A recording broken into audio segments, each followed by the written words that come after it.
them away. Guaranteed another turret is found. Yeah. And Divine Esports have got 2. Really well played by Divine. Again, isolating Bruce, not fighting him with the team. And the second Bruce is dead, it's really easy to fight the rest of the team. And this is going to have really dire consequences, because I don't know if Bruce has enough damage to fulfill the carry role he needs to anymore. There goes the Spooky Ghost. Divine looking to try and mount their assault to contest There we the go. second Dragon of the game. Flash will still looking for their first. The Guillotine is looking to try and come on out, waiting for those max stacks on the Bleeds to come on Bruce through, but in then the Tynex pit. peels away. 3 members locked in that bot Tribush. Bruce on his own gets knocked up once the arrow comes out. The damage is there. Is the bleed enough? It's not. Bruce has survived, but he's zoned He away, can't so it's fight, essentially though. still the 4v5. He has to back. It's Ysera of all the health in the world, but what can Agragas do when he's got no follow-up? Well, he chucks it out anyway, but he's going to fall on down as Nami dies, and Cookie is gone. Assault and Battery, he's assaulted himself because he can't do much. Down for 20 seconds. Divine are healthy, and they'll get the second Drake as well. And disrespect after disrespect from Flash Wolves. Bruce trying to stay in that pit for such a long time, not using his flash around the outside. He shouldn't have even been in that pit in the first place. Then Flash Wolves stay in a fight they've clearly lost, rather than lick their wounds, retreat and play defense, which is what they're going to have to do. And Divine just benefit from those mistakes time and time again, as they are a darn good team. And they're going to play aggressive into anyone that's handing them free wins like that. Yeah, they're just thriving in the chaos and able to zone away so many members at the very get-go. Bruce, what are you doing? Bruce into a position like this, and we What start is to this? sit back and wonder, what on earth was that? Divine Esports are capitalizing beautifully. Yeah, Diviner's going through the motions. They're just executing the game plan, and Flash Wolves keep tossing money inside the collection jar. As I don't know what Bruce is doing there. He clearly sees there's at least 3 people attacking that top turret, and he does have the rotate up from Eason. He does have that tidal wave coming in, but he's not in a position to 1v3 even with the tidal wave backup. Oh, nice chain of corruption there. Max stacks, Shouldn't be max fighting range. this Ysera either. locked in place. Forced to flash away. Has he baited the rest of his team though to a false sense of security? He has. Unfortunately for them, Demon has died. He's paid the ultimate price. The rest of the team comes spawning on through. But every single time they're taking these trades, it's always a 4v5 as the aftermath. Yeah, it's a 4v5. You're down in gold. You don't have your key carry, Bruce. The combo with Bruce is kind of the only way they conceivably win a team fight now. And it is incredibly questionable that Flash Wolves force into Divine. Divine play that really well. They start the Baron, they attract Flash Wolves' attention, and then they play the choke point, rely on Coyote's AoE, and because you have such a good AoE taunt from that frontline Galio, you can position Hope One behind the Galio, behind the Rakan, and he just throws out arrows. He's got a free firing range, he can just dump damage in, and this slightly more defensive build from Coyote, the advantage of having such a good Rakan and Quay really adds up. So much CC to juggle, to overlap and put in combo, making it very difficult for Flash Wolves to execute the comp in the fashion they want to do. The Baron is there, it's been up for 2 minutes, and Flash Wolves are not even making a move for it. They have no vision, they don't want to go for that fight, they're down by 7k. And now the question is for Divine Esports, how much can they achieve with this? Because they've broken every single tier 1, Flash Wolves are yet to find their own turret, and you're looking to say, we're marching down a lane, we're grabbing ourselves an early inhib. Yeah, I'm looking at how long it's taking Bruce to kill these minions. I was trying to gauge how many items he was on, and the answer is we do get the answer. It is 2 items. It's not enough. He can't match the defense that's available for key members over on Divine. Tarnax with the Dead Man's Plate in particular is just going to laugh at any amount of damage he throws out. This is really hard for Flash Wolves. I think this is going to be a tie game, a draw result, as they look very good in game 1, and then completely collapse in game number 2, not understanding their win conditions, disrespecting Divine's ability to rotate across the map, and Divine's ability to team fight. Have you heard, TJ, of the 0-10 power spike Yasuo? It's not happening, mate. He's too far behind. if they could extend this game to like 20 minutes, maybe. But Bruce is dead again because he's charging down a lane while his teammates are on the other side of the map. So 5 more to go. We'll count that as a win if you're a fan of Yasuo. You've seen it in your solo queue games. And he's running it down here today. Unfortunately for them, they've lost 1 inhib. They're going to lose the second. And now they've got a third in their sights. Thriving in the chaos. 1 by 1 they falter, scurrying away to the hills like ants. it just does not matter. Len is the in a point of bubble power gonna right now. do? He's just leapfrogging in. He's having fun. Bit of sombrero, chucking it out there, having a bit of a dance in the sun, and living his best life now as 12 kills to 3 and a 12k gold lead. Yeah, this is my O10 Yasuo from my solo queue game. This is a really rough performance from Bruce, who's one of the best players, one of the best mid laners in this tournament. But he fell behind early, and the reason why there's O10 Yasuos is because he's such an aggressive character. Your only way to possibly get back into this game is to play very aggressive into your opponents. But that's just not happening. So Bruce, it keeps getting worse. And one of the reasons for it, I want to pay attention to this. Coyote's actually built a really cool build with Crystalline Reflector as his second item, which gives him a little more defense against exactly the kind of burst engage that a Yasuo wants to do. Crystalline Reflector, of course, a Wild Rift specific item that gives you basically stacks of shield. That's what he does, and shooting is what they need to try and mitigate all the burst that comes their way. Tarnix with a disgusting rip back on free, so much so that it's actually juking my own mouth as to what I can even represent and say about it. It was beautiful, and it is downright dirty, because they found 2. They're going to find a 3rd. The Nexus is in their sight, but they want an ace, TJ. Why would they not? Reset after reset. If it ain't the Kha'Zix, it's then going to be the Darius soon to follow. We will get that tie. It will be the perfect 1-1. And it ended up any minions, so I was very scared for a moment, but that's exactly what you get. And a hell of a welcome to Group B. It is the group of death, and Divine demonstrate why. They're one of the best teams out of Vietnam, one of the best regions, and you have to pay attention to them. Yes, even if you're Flash Wolves, who are also one of the best teams in this tournament, if you disrespect them like this, if you give Divine angles to just shatter the early game, they're going to take Len off of Olaf duty, put him back on a ganking jungler, and absolutely destroy you in the first 10 minutes of the game. And I guess that really was the question answered from game 1 through to 2, right? As to what makes Divine Esports such a threat. Early game tempo, pressure and power, which allows them to get into the state where you just can't recover from. When we're playing to that slow, more methodical trading style, Flash Wolves love it. That is their game plan, and that is why they're here.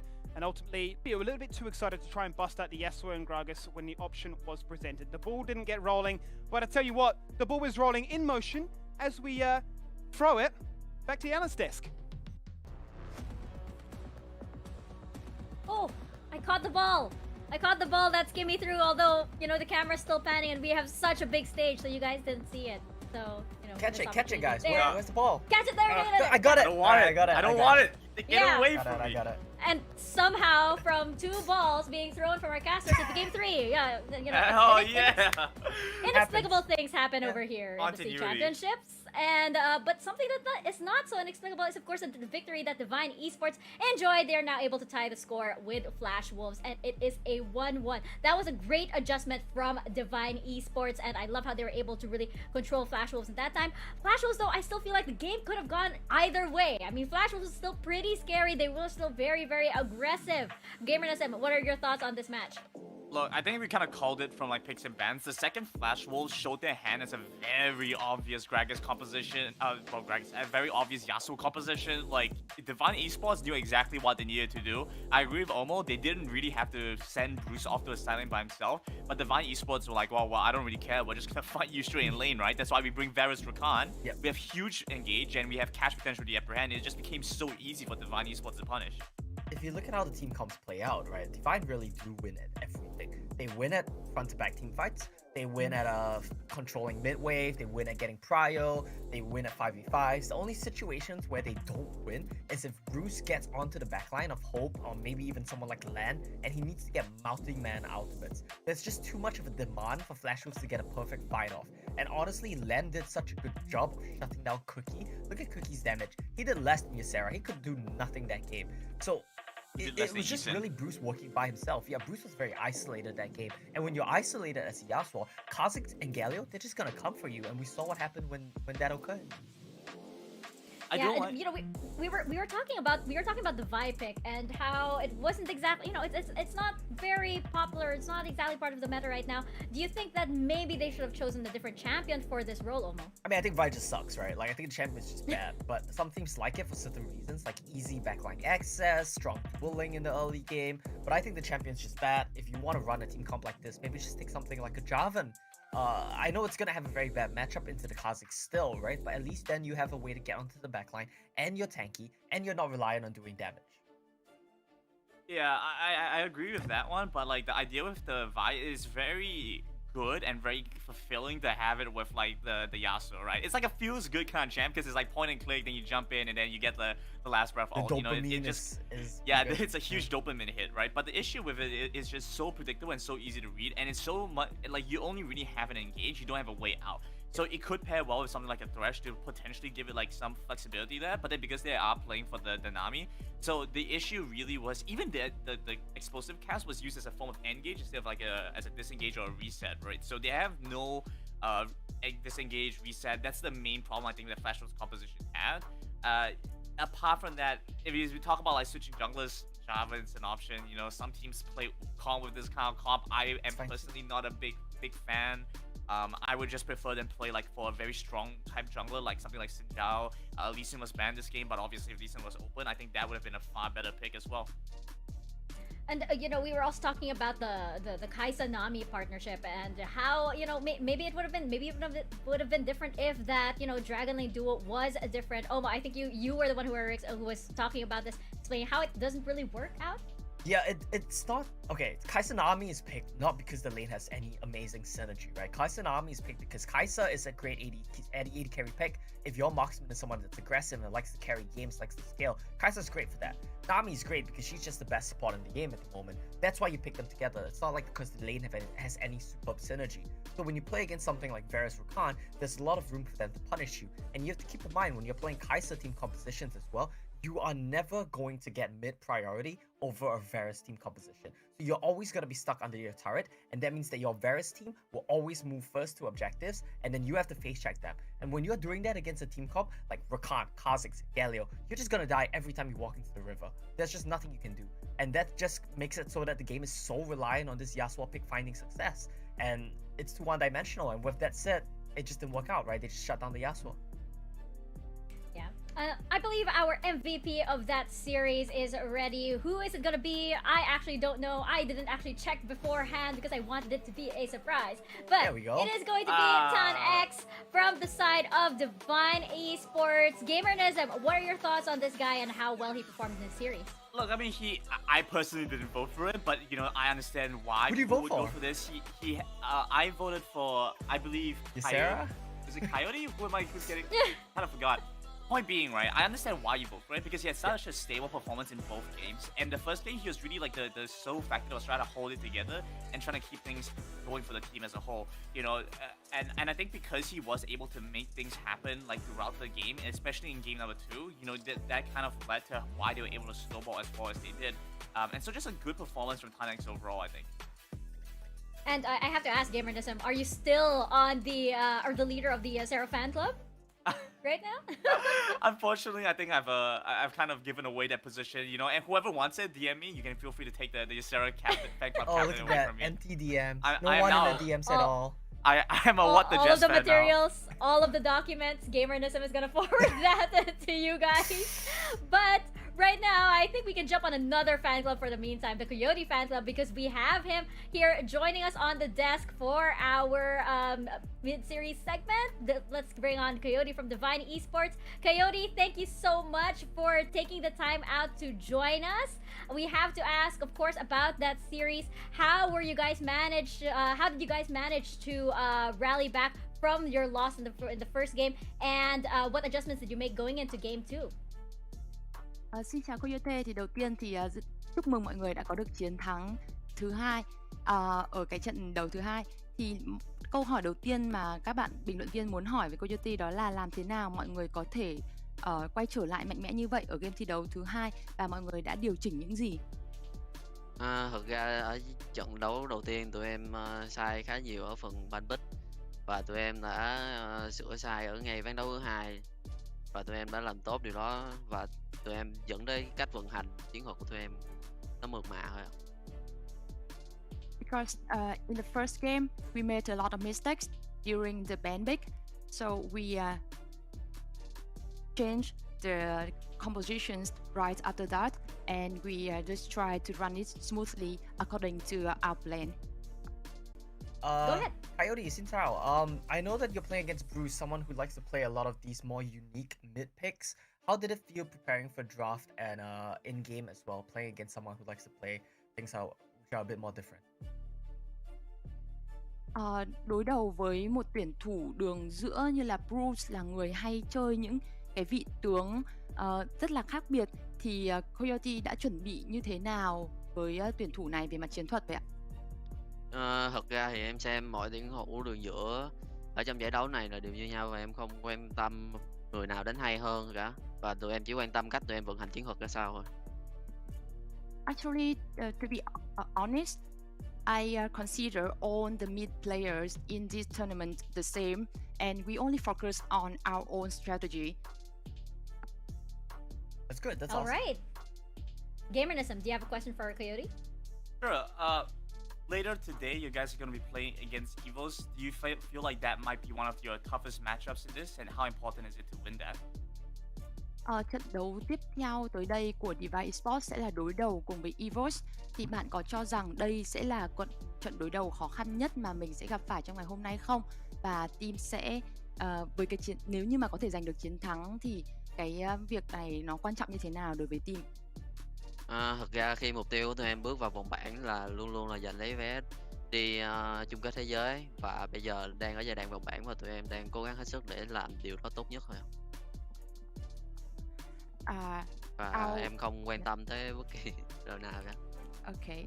Our objective is to be able to be qualified for the World Championship, so we don't really pay attention to these small minor obstacles that we have to face during this journey. Love it. Awesome. Thank you so much, Coyote, and congratulations once again to Divine Esports. Bye. Thanks. Love the wave. Saying hi to all his fans over Such there. chat. But yeah, Such that chat. was. I'm a bit intimidated right now. I don't know how the other teams in Group B are feeling, Mika. I have Minor to say, obstacles, I by the mean, way. it's just Eva's Esports, you know. Yeah, I've It's just never EVOS heard Esports, anyone no call big deal. EVOS Esports a minor obstacle. All right, man, that's some chat mentality right there. I have to say though, you know, I guess it just means that they're looking far ahead, and you know they have their eyes basically set on that World Championship, like a lot of the teams, of course, that we have over here in the C Championship. And up next, it is going to be another obstacle for both SBTC, Esports, and Alliance.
Are you ready to define your character, to choose your financial objective, to choose your investment strategy, and build your portfolio?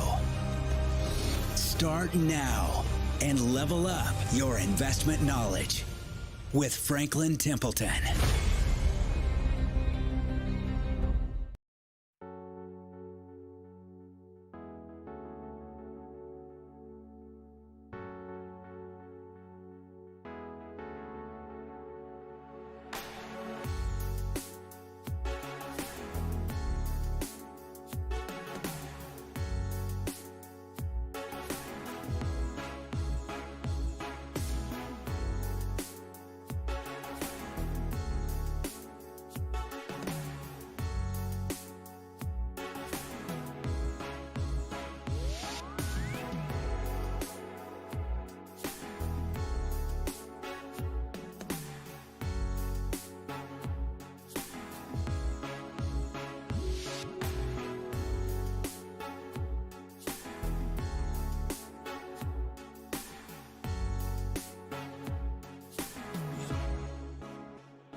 Welcome back to the C Championships. We just saw both Divine Esports and Flash Wolves both score the first points of the day, and also made the panelist desk very, very angry indeed. So many emotions, so many feelings that went on in that next series. I think we're gonna have a lot more going into our next series because it's going to be SBTC Esports versus the Alliance. Now, Brandon, I'm gonna start with you right now because I know you have a lot to say about this matchup over here.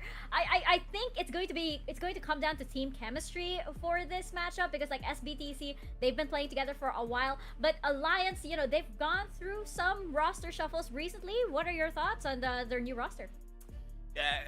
It's okay. So Alliance, I get the idea between their moves, right? You pulled a superstar rookie jungler into your mid so that you can free up SSK so he can go back to the Baron lane where he is kind of more known Where for he and he has more belongs, leave experience. him there. Right, leave him in the corner there, and then you bring in a mid laner that is in theory supposed to kind of like open up your free slot, and because he is a native English speaker, it's supposed to boost comms. So I get like the decision is like a lateral move because I think Raven was a good mid laner as well, but now Raven is going down to the Dragon lane. Raven was I pretty feel like safe. Yeah, for sure. And so I feel like, you know, it's a bit of a lateral move. It's not necessarily an upgrade, but the theory is that it's supposed to increase the number of native English speakers in the team, which is supposed to boost up the team synergy, I think. I think that's how it works, Omo. Yeah, there's a lot of details we could go into. I don't think we have time for it on just one segment, right? But I think there are some ideas behind Alliance move, which if it works out on the right day, it could look really good. But they're gonna need to be on the best day possible, going up against the team that you see on your screens right now. The champions of Vietnam, SBTC Sports, Unero, TF, July, Kirel, Arcano. They have minors on the bench as well. We talked about how stacked the Divine's roster was. This roster is just as, if not more stacked. Yeah, I totally agree. I'm such a big fan of Kirel, by the way. I honestly think he's one of the best ADCs in Southeast Asia. I can't forget that one that one clip that he had during the Summer Super Cup, wherein I think he had just a 1v5 and he managed to take a dragon. I mean, come on. If that doesn't tell you how good this guy is, I don't know. Brandon, what about you? What are your thoughts on SBTC? Just look at them. They got those stone cold killer eyes, right? They're coming in here as the first seed from the Vietnam region, and this absolute powerhouse. The boys. You know? But this is the boys. This is the team. The boys are in it to Go. play. It's Alliance. How could you hate on this team? I can think of a bunch of reasons how you can hate on this team, Oh. but I will tell you that I Oh, expect no. them to be Oh, a no. pretty entertaining team. They're pretty entertaining people, personalities. They are fun to watch in game. I'm pretty hyped for a good game. I mean, I just hope it's not going to be a pure crash and burn thing going up against SBTC, because that's going to be horrible for morale in your first match.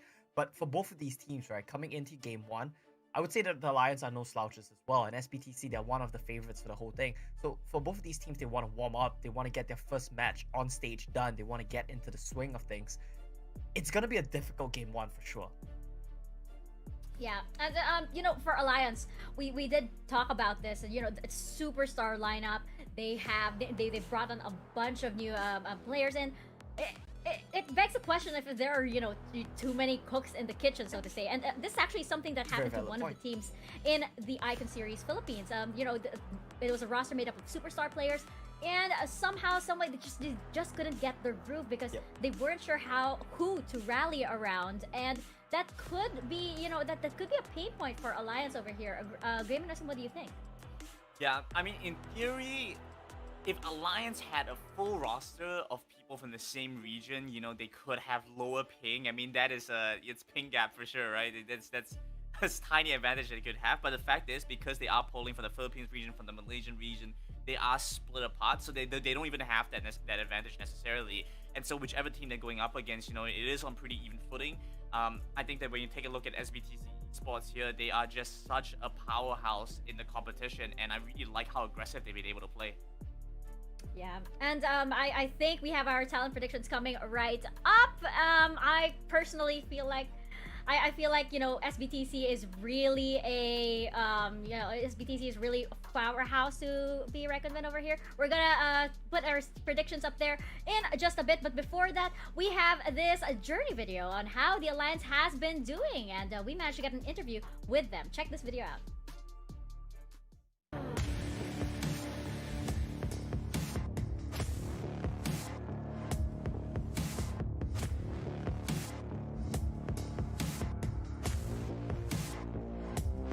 Hi, I'm Alliance SSK. I'm the team captain of Alliance Wild Rift, and I play the Baron lane in my team.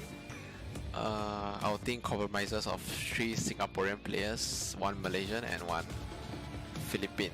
My experience in the Icon series so far have been very enjoyable because Icon series, Wild Rift is a very new game competitively, and being a part of it is very exciting because I do not know what's next for us, you know, and being able to compete globally, not globally, regionally in the Southeast Asia region is quite, you know, it's something that motivates me a lot, you know, like being the best in Singapore region, this does not mean much to me, but being the best regionally is always something that I want to strive for, but I'm not able to do it. So in Wild Rift, hopefully I'm able to do that sooner or later. Yes.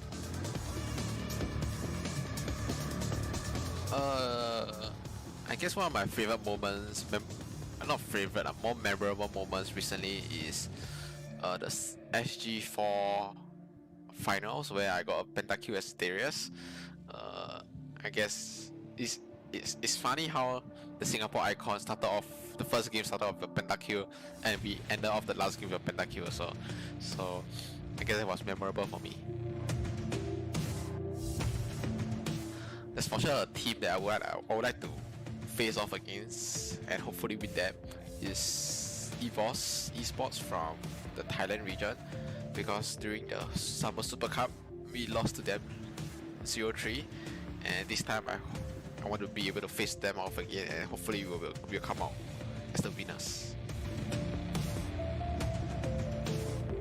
Winning C Champs is for sure a very difficult task for every team in the C Championship, and being able to win it really proved to everyone in the region that we try our best and we are the best and we do what it takes to be the best, and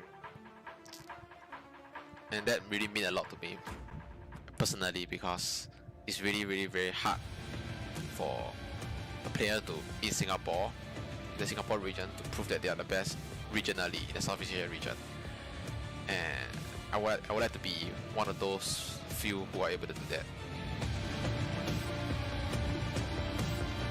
I think for the Singapore 4 Icon series, the only teams that you should watch out for is the Alliance, because Team Banana, they are just a group of friends. I do know them personally. They are all really good players, but they're not committing Wild Rift as much as us, so they might not be able to put on a good performance compared to us. And I still do wish them all the best for their upcoming play-ins, but if there's a team that you should really watch out in Singapore, it will be us. And I wouldn't say there's anyone individually we should watch out for, because we play together as a team, but I guess you can watch out for us as a team. Well, there you have it. I think that kind of answered our question as to, you know, how exactly these guys are going to play. They have committed to playing as a team. But you know what? I think SSK, he kind of put a target on his back over there, you know, with the Darius pick and the pentakills. I have a feeling, you know, SBTC, they're going to want to shut him down as quickly as possible if, you know, he's capable of all of that. Now, of course, we have our talent predictions coming right up. Gamerism, I think I know where your vote went. And, of course, yes, I think it's pretty much a given. But yes, Ome and I are thinking SBTC is gonna take this one. Yeah. It's alright, Yeah. you know, I be of little faith. Will Alliance will prove you wrong. They're gonna show you how they play up against the first team in the Vietnam region. Look, where it matters, right, is that Alliance coming into this are relatively unknown to SBTC, and I think they could trip them up. You know, the Vietnamese region, if anything has proven time and time again, is that they are notoriously bad at warming up. They never warm up fast enough, and so I think Alliance, if this is their first game against them, have a pretty good chance of taking that 2-0. Brandon, if well, yeah, I was gonna say something, but then Divine kind of showed that as well. So yeah, go ahead, Omo. Brandon, it feels like you're doing some stretches over there because you're reaching pretty hard, man. I just feel like individually across the board, SBTC are just really, really good players. Like Mika mentioned earlier today as well, they've been playing together for longer. They've been playing as a team for longer. Whereas Alliance, they're still kind of working out the kinks. They are a pretty fresh roster coming to this one. I feel like the expectations are definitely going to be on SBTC to come in and try to 2-0, especially if they want to be one of the contenders for the Horizon Cup as well. So I feel like a lot of pressure is going to be on SBTC, whereas Alliance, they should be coming to this. You know, if we scrape through with a 1-1 against the best team in our group, I think that's something you can be happy with already. Yeah, but I think there's a lot of pressure on Alliance as well. I mean, like, you know, there is that international banner that they're carrying, and then they mentioned it in the Journey video that they are the right now they are the sole representatives from the Singapore region. So yeah, go ahead, Gamernism. I think that, you know, Alliance, they are dealing with a lot of pressure on their backs too. Absolutely. I think the backs of this one is really, like we mentioned, Group B is about how well your mid laners play, and I think the addition of Azoroveki is not a loss for them. You know, he played previously on GeekFam, where he was kind of that sole player on his team, trying to hold together the remaining four, right? He was the adult with 4 children running around, and he's doing his best. He kind of needs to put a leash on them. With Alliance, at the very least, you know, he has that sense of safety that, you know, these are no longer toddlers. At the very least, they're like adolescent. You know, they still have some rebellious spirit in them, so you need to kind of like rein them in a little more. But it's enough that they can do their own thing and they can manage their own lanes, you know, whatever they need to do on the side. And so Azoroveki can focus on really getting himself ahead and then playmaking across the map. It's interesting that you brought up you know, his past with GeekFam, because they will actually, you know, they will actually meet later on in the day. I can't wait to see that, you know, that matchup. That's an anime storyline right there, I gotta say. But first up, of course, they will be facing against SBTC Esports. Now, I'm really curious as to Omo, what do you think? What kind of drafts do you think we'll be expecting as we come into Champions Select? Boy, this is gonna be a really difficult one to call because we haven't really seen both of these teams yet. I think the big thing for me is when you look against SBTC, when you look against Vietnamese teams as a whole, you have to be very careful to target the carry junglers. And while Jalson is capable of playing these picks himself, I think Vietnam as a region just plays so very well around carry junglers and how you enable them that's going to be a big question mark here for the Alliance. And for Alliance as well, right? Conversely, I don't really know what to expect from them, because if you think about like teams that play in the Singapore region, for years, right, Singapore has always been a 1 or 2 horse region at most. So when you play against a bunch of other noobs, you tend not to show your full hand. So I'm quite curious to see what Alliance have prepared that they haven't quite shown regionally yet, and what they will hopefully pull out today. No, it's interesting because like I feel like Jelson, I know he was very much adept at the Jarvan, because we did call him Jelson before that. Yes, I remember that nickname. So I wouldn't put it past him to probably go for a Kha'Zix or maybe a Rengar. Gamernism, what do you think? No, I'm just so intrigued by like how tame Omo is when he's talking about Alliance. He's like, I'm not gonna destroy you just yet, right? Yeah. I'm waiting, you know, I'm waiting. He's any material he's gonna get. He's got that. He just needs that little bit of like kindle to get the fire going, right? Once the fire is stoked, almost cannot be stopped. Then that's just the direction. Let me just tell you, if Shinsekai gets solo killed a single time this game, he's never gonna hear the end of it. You're gonna make a full montage of every single solo kill that Shinsekai gets. I will broadcast it on stream here on Sunday when Alliance play again. You're gonna put all your phones like, look at Shinsekai getting solo killed on my phone, right? Definitely. Yeah, that's yeah, but it's so important to see how they do as well, right? Because Shinsekai going into the Baron lane, I mean, a big reason why they brought in Jelson as well, so they could free him up and bring him into the Baron lane. He is supposed to bring in some power there, and against a lot of the competition here, a big reason why we don't talk so much about the Baron lane matchups in bracket B or in Group B exactly is because they're all good. Right? Yeah, if they're all good, there's not much more to talk about because oh, let's not go there just yet. I mean, I have to point it out. They're all good, and so when you have players that are all within this range, you don't expect anyone to shine out more. I think the same case should be said about SSK. His role in this team, in this game, is not to outperform his opponent. It's to be a staple and not lose this lane. Yeah, I think, you know, he's definitely gonna be very, very crucial. We mentioned like in the Journey video that we saw earlier, seems to be in high spirits. Alliance seem to be, you know, very, very confident coming into this matchup. But again, on the side of SBTC, you know, I feel like SBTC, they came very, very close to that championship and I feel like they can do it once again. They do have this this amazing roster that has really proven themselves in the Wild Rift esports scene over here. But again, Omo, you mentioned this. We're not exactly sure how they look like right now. It's a bit of mystery as how they come into C championships. But I'm thinking like a lot of this is still gonna be about giving Kirill that space, just because he's such a good AD carry. So I can just imagine like how the team is really going to rotate around this, and how the team is really going to give him that space. Not only giving him that space, but really work on the lanes to make sure that Kirill is just ready for all of that damage. Omo, how do you think Alliance is going to be able to stand up to that? Look across the board. Who is Kirill playing against? He's playing against a man that I can't believe he's an esports player with how unbelievably attractive he is. He could be a Calvin Klein model. He's playing Marksman up against Raven, who is both good looking and incredible at the game. I know I voted for SBTC to 2-0 here, but I'm just gonna keep praising Alliance, okay? I think Raven is more than capable of holding his own. Maybe laning might be a bit shaky, but I think when we come to team fights, skirmishes, objective fights, I feel like he's not gonna get gapped by Kirill. And I think that we'll have to look across the board. Maybe if SBTC pulls out wins, they are just slightly mechanically better. They edge out a win that way. But I think when you look at team fights macro, I don't think Alliance will get outmatched in those fronts. I think really that's the important one, right? Because if Alliance does not lose these fights, there is still a window for them to try to take the win. Because if Divine Esports are going to play into them, and we know how they play, they like to go aggressive. They like to limit test. That's a nice way of putting it. They like to limit test. And so Alliance just really have to push their limits as well, figure out exactly where they can take it. And I think with the mindset that they have, if they have the right one going to this game, that's kind of why I went for the 2-0 as well. The first game is Divine Esports kind of giving it away for free. The second game is Alliance matching those limit tests. I'm actually really interested to see Alliance play, just because I want to see how these guys really, as they step into the Rift, how they're gonna mesh. And it is possible because we're basing all of this Alliance talk on how we saw them perform previously. Again, this is an entirely new team. I'm really excited to see how well they're gonna perform. Of course, I remember Jelson being exceptionally good from the Icon Series Philippines. I believe he played in the summer season. But yeah, again, this is basically a fresh for Alliance, and both Alliance and SBTC. Now, Gamerness, I'm eager to hear your thoughts on what kind of drafts do you think we'll see from Alliance, especially with the superstar lineup. Okay. Brandon, if you say anything here, we're gonna revoke your Singaporean passport. Don't give anything away. Not one word. Yeah, I can't give strats away, but I will say I think that the mid lane should be playing for something stable. See, between Raven as well as Azure Veki, like their pocket picks are very different, because I think that Veki can play for more like stable stuff like the Gragas and the Ahri.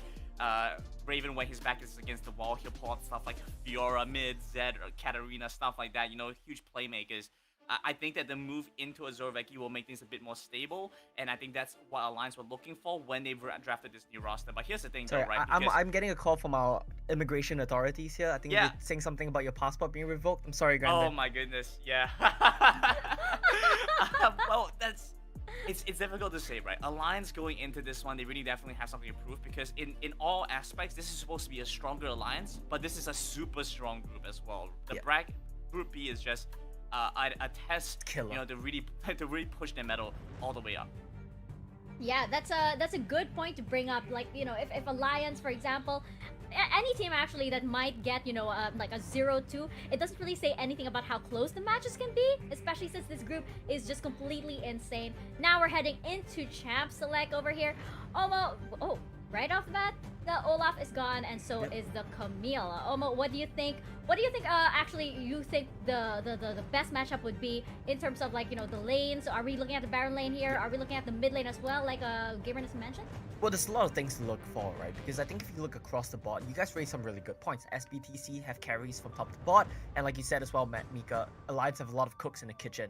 There might be a question of, is there too many? But they definitely have a lot, and we don't really know which approaches these teams want to take.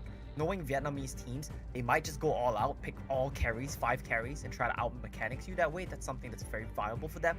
But the big question for me is Alliance, which option are you opting to play towards? Are you going to play towards Shinsekai, Raven, Veki, Jelson?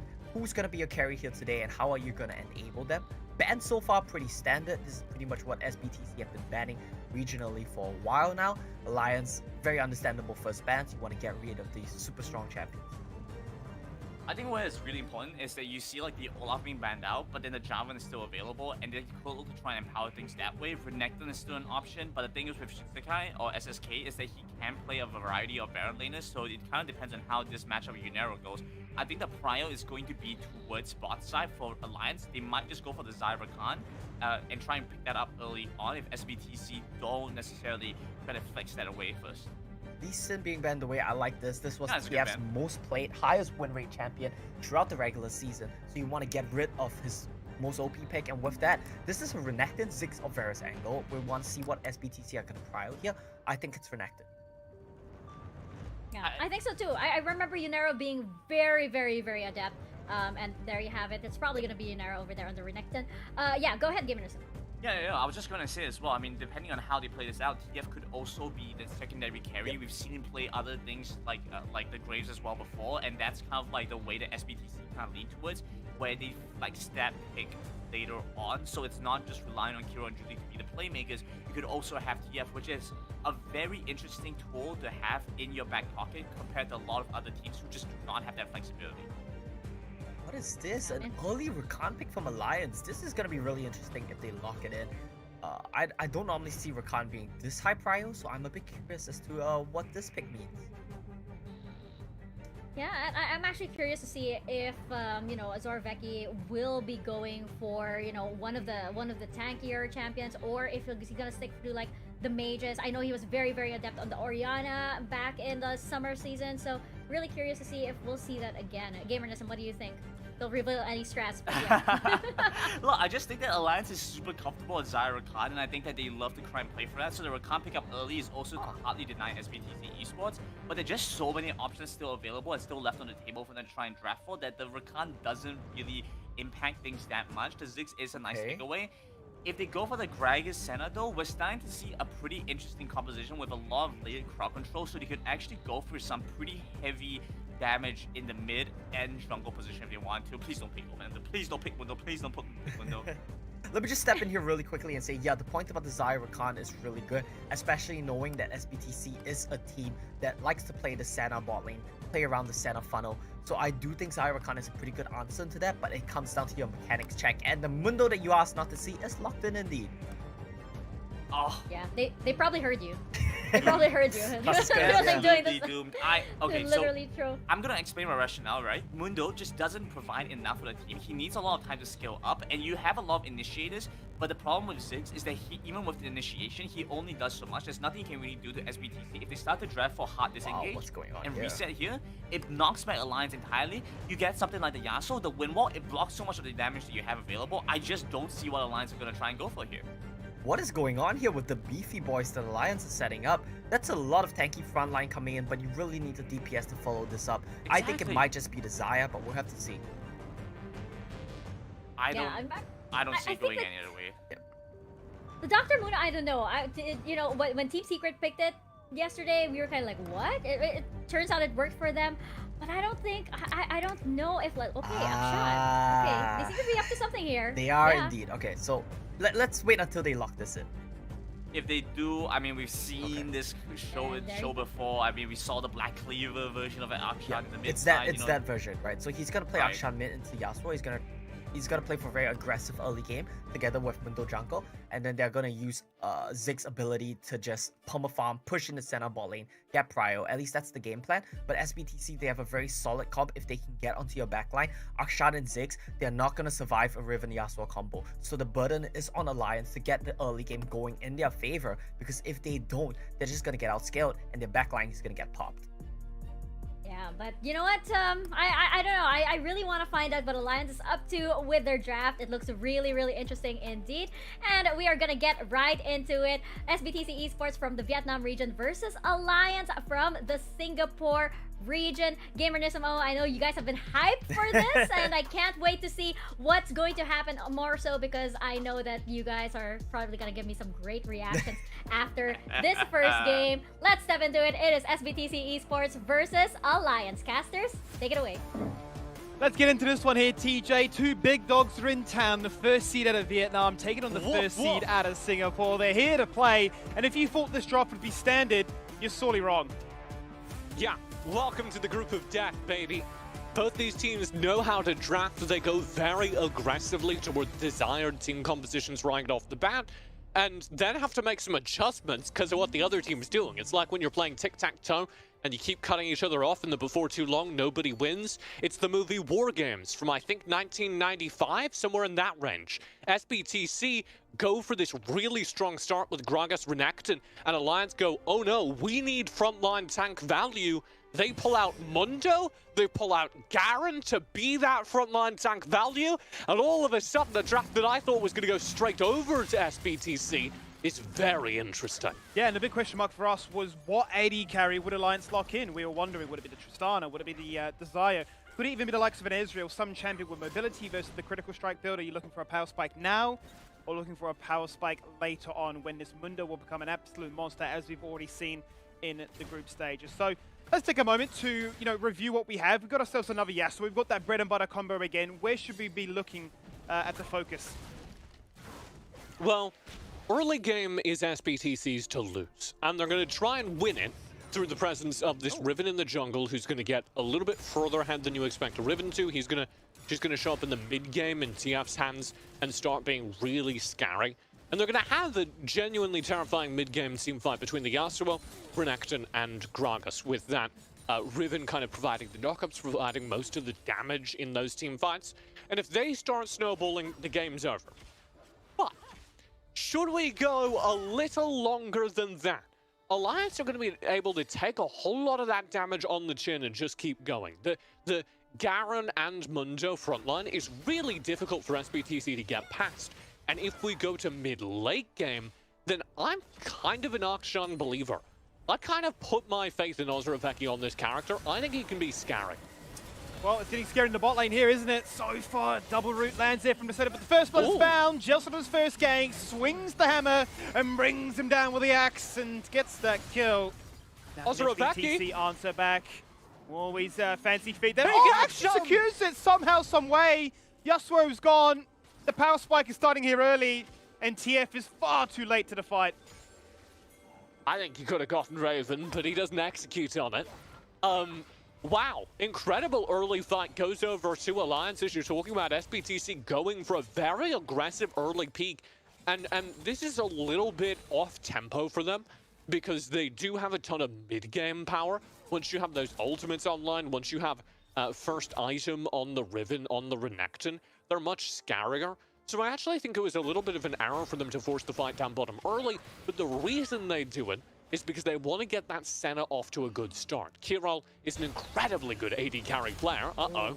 Look at this beautiful top lane dive. The ultimate was getting channeled, but it gets cancelled and buffered, and there would have been a turret in the way anyway. Good position there from Yniro, and TF reads the play beautifully. So 3v2 they fight. And the honey fruit is there if he does want to stick around, but opting for the full reset instead. So Alliance, as much as they can, be a nuisance come that mid to late game. Certainly aren't falling over here in the early. Yeah, and it's because of that early fight down bottom. Because again, if you go late game, that Senna is terrifying. Yeah. And I am not convinced that Akshan trades evenly against it. Okay, Ozraveki's just dead. Especially not now, as SBTC execute a really good gank in the mid lane. So all of the like late game hopes for Alliance kind of are pinned upon getting a decent ball rolling during the early and mid game whenever they spot an opportunity. This is a very hard game for them to win compositionally. Because of that, they need to find momentum, but they did get a little bit of it handed to them down bottom. That's going to be a pretty decently sized Ziggs in the mid game. And I look for them to make plays through that. I look for them to keep this pressure up during the early game. Yeah, I mean, it's one of the best champions to really drive their narrative home, to, put you in that ability to contest objectives, to siege up turrets, to go even, to force those trades, which we've seen the very best do, to play to their own win condition and not feel reactive. Now, Drake here. They're going to group up here. As you said, that first Drake has been engaged 4 minutes into this one, and it was going the way of Alliance, but SBTC is saying thanks for the leash. We're going to go for the fight instead. The skirmish breaks out. Mega Inferno Bomb dropped onto 2 bruisers. They both survive somehow, but then Jelson comes in with the cleaver and answers back. Both junglers getting aggressive, both finding a killer piece, but the Yasuo gets traded for the Rakan. TF has to back. Alliance can burn this. There's no jungler here for SBTC. Jelson can burn this.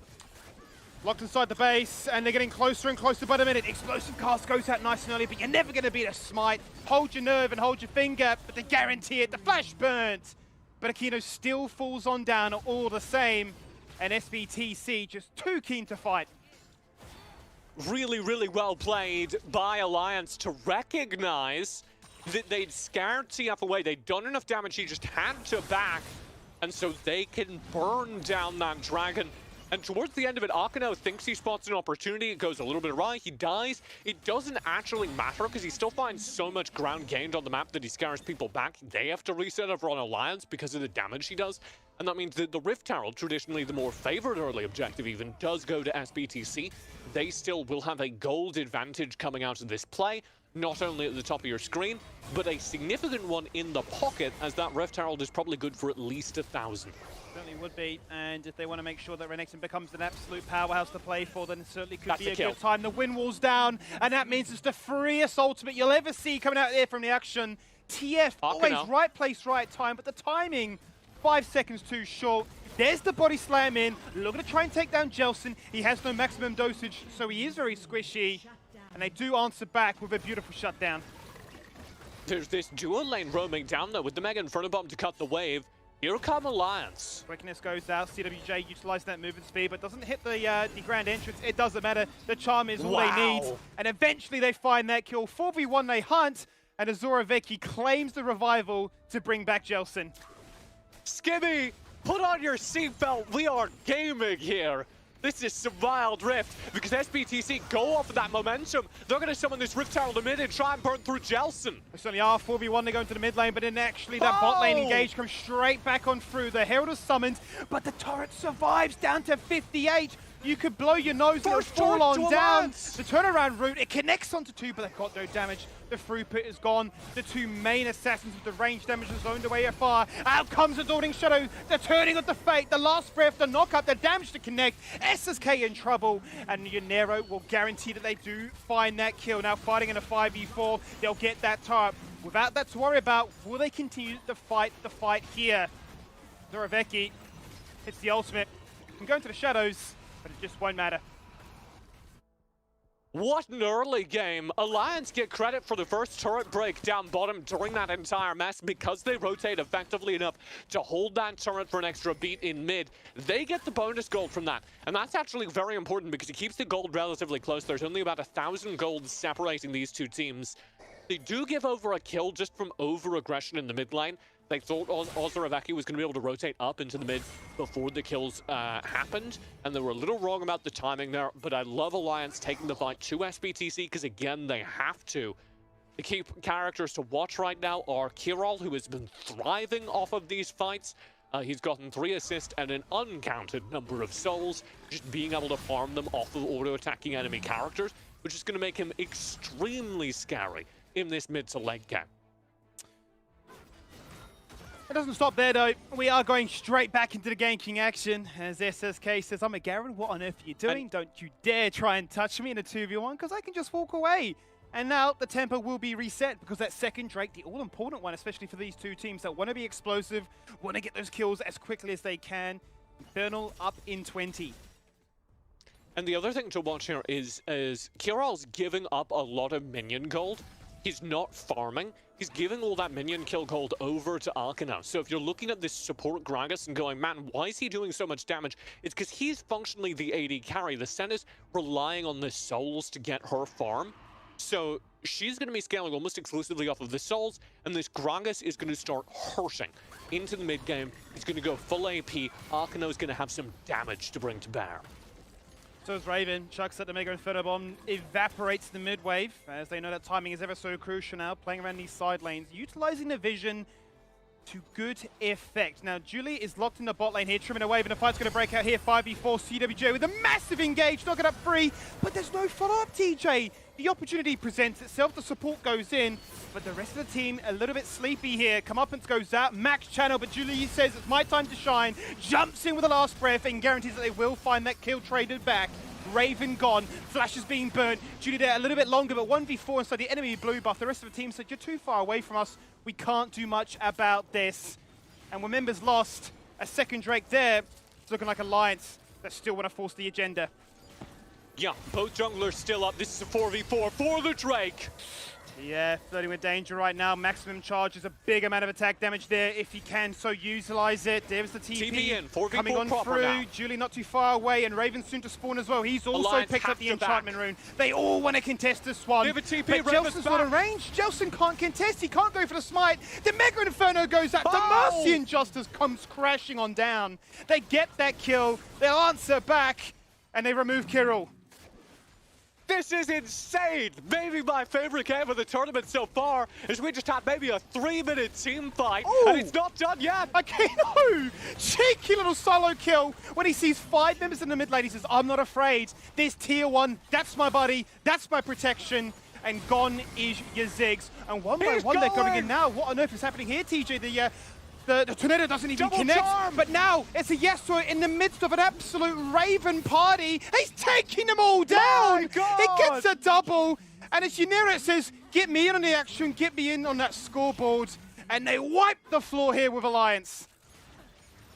Double res though, because one of the last kills in that fight went over to Ozurabeki, and that means we can contest for this Baron as SBTC try to just burn it down. Alliance have even members on the board thanks to the Akshan passive. Can't go for this one. CWJ does not have that ultimate, but he did have a flash and the exhaust if the engage was on. Burns the blast cone, but has he been a little bit too greedy here? Not to be punished. That tier 1 in the mid lane. As we calm things down, will fall as Alliance will claim something back. Hold me, Skimmy! What do I do? You're too far away, mate. Again. And Alliance have done some really good trading throughout this. And I think that's very important to put a spotlight on. They've actually played this incredibly well. But SBTC walk away from that entire exchange very happy indeed. They've grown their gold lead to 2,000, and most importantly, they're continuing to take away on that win condition of Kirill. He's getting very beefy into this mid-lane game. Totally is, and that is the concern, right? Making sure that you got the damage to match the mitigation that is coming out as the response from these bruises, which will pack a fair bit of punch themselves. Don't forget them. They might look like the beefcakes, but they can certainly wrestle with the best if given half an opportunity to get in on the action and showcase that, look, tanking isn't as boring as it seems. You know what? You can be a carry. That's fun. But I can carry in just a slightly different fashion. Now, Yunero's working overtime here to get that turret, trying to equalize the state here. 3 turrets still in favor here for Alliance as he jumps in, slice and dice, being aggressive, rightly so, because the rest of the team are here to back him up. 3v2 they go. Mega and Photobomb trimming away, but not much more. It's not really hitting them that hard. He just stone-plated all of that, Skimmy. He just pops walks the away. guard on his stone plate and just eats all that damage. Just laughs at it. And now Alliance are looking to try and scurry to the hills and say, well, we need to find some form of response. And they won't find it in the mid lane as Julie. He's just too nimble. Julie, he's already completed Blade of the Rune King. This is a terrifying Yasuo, actually. And you might look at his scoreline, go 3-5-4. That's not massive, but he's got so much gold. Good lord. The flash all in. He's looking to try and make that play right there. The wind wall goes out nice and early. He's still hunting for blood. No vision, but he doesn't seem to be deterred. He's a madman. He's possessed. He doesn't care. But they will calm down. And the Julie's ghosts go out. one of those players, runner-up in the Summer Super Cup, one of the best mid laners in the world, and he's such a duelist. If you ever give Julie a 1v2, a 1v1 that he thinks he can win, he is going to full send it. He is going to take that fight. And that's what you're seeing already here as Ozurabeki now looks on. This turret's under threat. Got the most gold in the game, but it's a beautiful 2-man knockup. They just sidestep the Mega Inferno Bomb once again. Alliance defending that turret with their life. They're losing so much health. Oh, CWJ's just gone. It looked like a one-shot, but it was a delayed one at just that. Now Jelson 1v2 in the backline here for SBTC, zoning him away, which means the Bruiser boys of the Renekton and the Riven have to try and dive the Akshan, and somehow he survived. Jelson is a monster. He 1v2s. This is what Mundo does. And they're just going to lose everyone in this dive. My God, that's the Baron to Alliance. As the two things turn the difference. One, you cannot kill Jelson. Two, Ozurabeki outplays that entire team fight and gets the resurrections. He dies at the end, but he's brought 4 players back. They're here to take the Baron, and Alliance are leading in this game versus SBTC, who are the best team out of the Vietnamese region, who were the runners-up at the Summer Super Cup. Many people consider them one of, if not the best team in the world, and Alliance, the super team out of Singapore, are fighting them blow for blow in this mid-game. I mean, just look Here we at go this for the replay. Dragon. It's just so unreal for me. No, we need to watch But this we don't play. even care about That's the replay Dragon. anymore. Yeah, as you say, play by play, and picture in picture is where we're at, because they've got a Baron and they won that team fight. They've already removed the Yasuo. It's a 1-for-1 trade so far. Big mid carry against the support. Demacian Justice crashing on down again with the Rampage as SSK unstoppable. Double summoners on your head, spin to win and burn you down. You're silenced and you're upset because this game is getting out of control and it's getting out of your grasp. But SBTC, despite everything here, get TJ, they've still got a gold lead. Kirol tanks that, and it's huge. Ozraveki doesn't get any reses. And SBTC, you're absolutely right to point it out, still have a gold lead despite these very hairy team fights.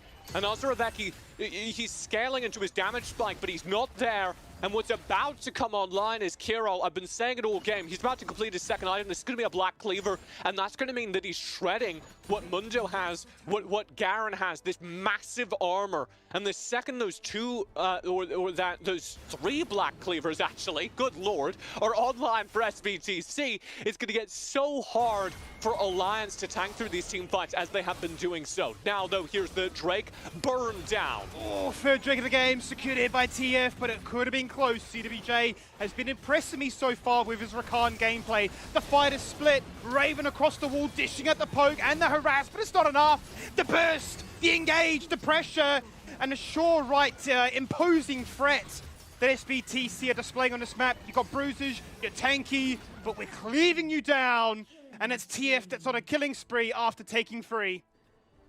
And Alliance, they don't read the scoreboard. They don't realize that SBTC can absolutely take team fights versus their beefcakes right now. And their very tanky frontline steps into that fight in an awkward position because they think they have enough HP to contest, and SBTC blow them up. The flash body slam, the Zonius is there, but we're queuing up spells. Oh, okay. Well, Gragas gets denied underneath the turret, but I'm sure he won't mind. It's a delayed ace, and an ace that will net them at least one 5 inhibitor. on res.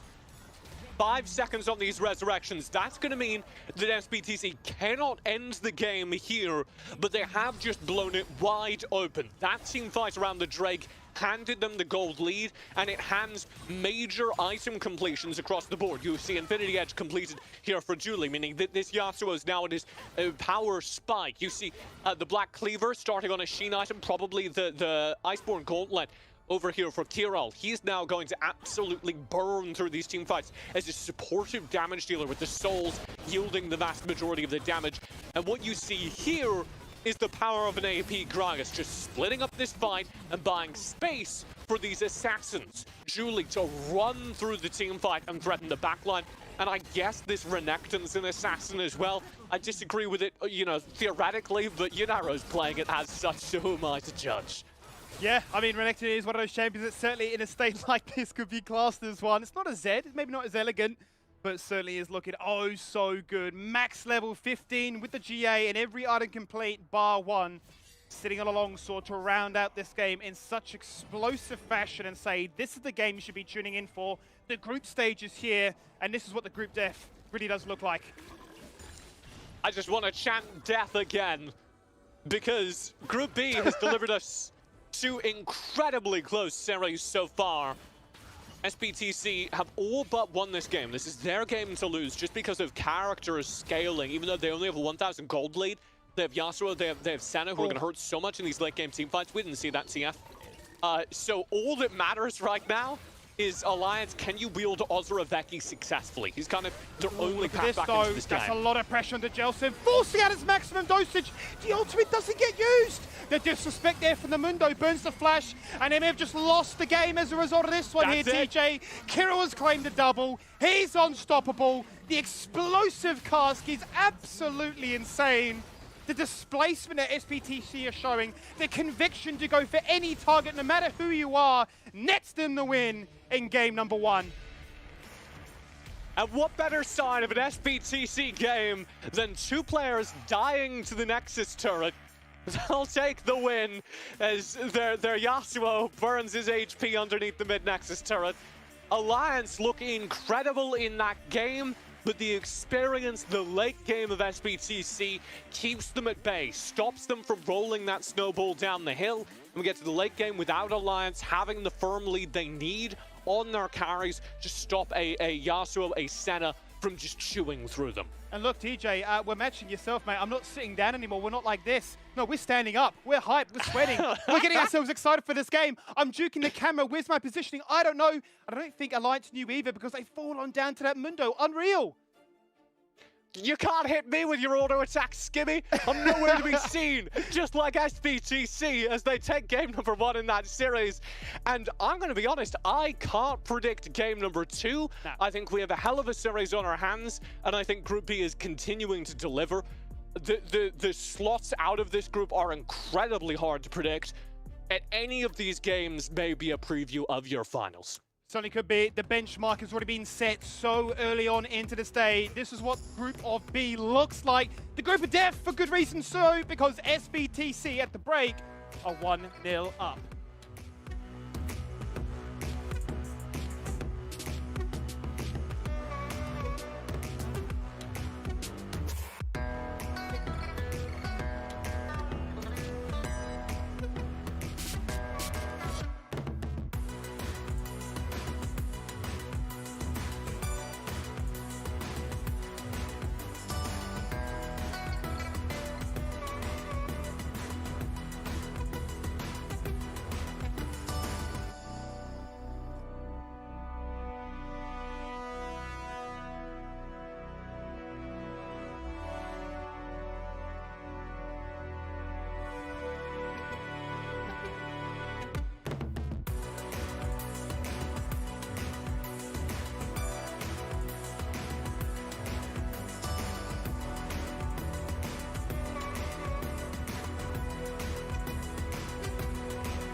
welcome back to the C Championship. And there you have it, SBTC Esports.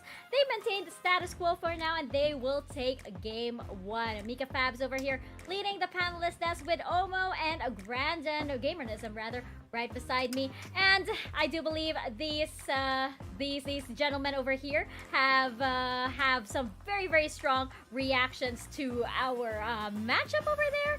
I do know that, you know, Alliance, they gave it quite a good try, but They did.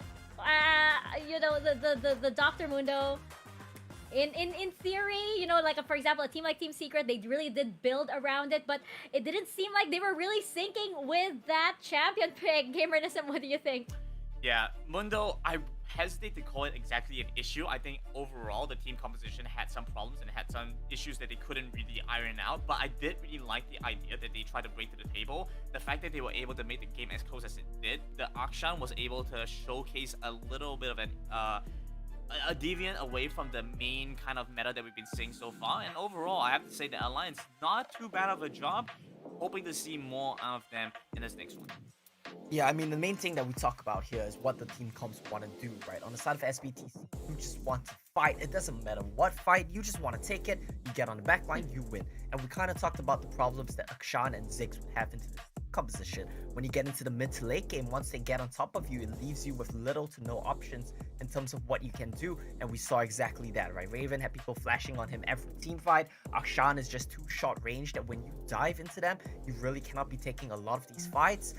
It just goes to show that SBTC, even though the game was really close and at points Alliance had kill leads, SBTCs were able to stabilize, identify their win conditions, and execute very well on it. Unero and TF, these two guys were popping off on the dive champions, and it was very amazing to see from SBTC. One thing I have to mention before we move on, though, is that Alliance had a very big issue dealing with disengage coming through from SBTC Esports because they had no way of stopping TF and Julie from jumping on them, or even Unero to some degree, right? All they had to work for them was SSK and Jelson diving their backline, and then Ozoraki kind of dealing with them, Raven clearing the ways before he dies. But ultimately, they faced massive issues trying to deal with the constant pressure they were facing. Yeah, I feel like, you know, there was some merit to, I believe it was in the early game where Alliance, they were trying to pick apart SBTC, and I was like, okay. And then it came to a point where it's like, oh, you try to pick apart SBTC, but then they become too strong, and you kind of don't want to do that anymore, and they kind of don't want to come face-to-face with any of the members of SBTC. I do have to point out, Akeno, oh, love the support Gragas. He had so many assists that round, and, you know, and Kirill actually more in a support role with that Senna, so really good stuff coming in from SBTC. I love it. And actually, you know what? If you want to check out some articles on SBTC Esports, you can check out One Esports, the home of esports heroes. Get your daily dose of esports at oneesports.gg. You can check them out on Facebook, on Twitter, on Instagram, and on YouTube. Like I mentioned before, there's a new YouTube video out. You guys go check it out, guys. Come on, go ahead. A little patting myself on the back over there. But yes, I love check out this. I love this like fourth wall break from Mika. Yes, I love it. And I love it's like it's not a shameless plug because One Esports is actually our sponsor. Oh yeah. Love it. Absolutely. Everything falls into place. Wonderful. Anyway, back to SBTC and Alliance. Ooh, a lot of mistakes that Alliance need to work through, not just in terms of like champion select or their draft, but there were a lot of really misplaced. I feel like, you know, engages. They were engaging when they weren't ready. Gamernism, what are your thoughts on how they can fix this? It feels like a very core problem right now. Yeah. For Alliance, there are some things that are going to have to change. I think they were ambitious to try a different kind of composition to pull that game number 1 away from them. But then again, like I mentioned, I think this is game 1 for Vietnamese region teams are always the one where they tend to throw. So if you have a chance to take a game away, this is the point for you to play your most standard, most reliable kind of composition, right? That being said, though, where I think it's actually the most pivotal and most crucial is the fact that SBTC gave us a masterclass on how to draft for and play towards a Yasuo composition. Because we've seen Flash Wolves try to play for something similar, where they over-prioritize the Gragas and they falter towards the end. Instead, what we see from SBTC is an ability to not only prioritize the Gragas, but have the flexibility so that they can go into the Yasuo, pivot into that, and still be able to have really strong picks throughout the board. I mean, I think a lot of stars aligned there for SBTC. Not to say it's not of their own doing, but it definitely aligned very well. Banning the Olaf, setting up for the Gragas. Gragas sets you up for the Yasuo, which answers so well into the Ziggs. it really worked out perfectly for SBTC, and though the early game was shaky, I don't think there was really a point in the game where they lost the gold lead. Alliance, they were getting kills, they were getting towers, they were doing pretty well in terms of tempo, but SBTC, they just found individual leads, they held onto it, they got the kills that mattered, and they held firmly onto their grasp of understanding what they needed to do in team fights in the mid to late game, and that's why Vietnamese teams are always so scary, because they are never out of the game. Yeah, absolutely, and definitely not if it's SBTC Esports. We know that what this team's capable of. I did have a question with the Dr. Mundo pick. You know, of course, Alliance had some kind of plan coming into it, but what should they have done in order to, I guess, make the Dr. Mundo pick as work as maybe like, you know, when Team Secret drafted it? What do you think, Gamer Nissim? Well, this is a really difficult one. I'm no Dr. Mundo expert, so I really couldn't tell you. I think that the most important things perhaps were just to have some form of disengage so that they could at least have a way out. I think the Rakan was a little bit too ambitious. What I really do want to highlight going into game number 2 though is the fact that Alliance have chosen Blue side and they want to get early first pick Cryo. I'm quite curious what this first pick is going to be, because it's just generally you see them play teams that lose go towards red side so you can get the 2 strong picks instead. This is fine, right? Because I think what we always talk about with blue side is it just adds up that there's about like 7 or 8 power picks in the game right now, so you will end up trading one most of the time.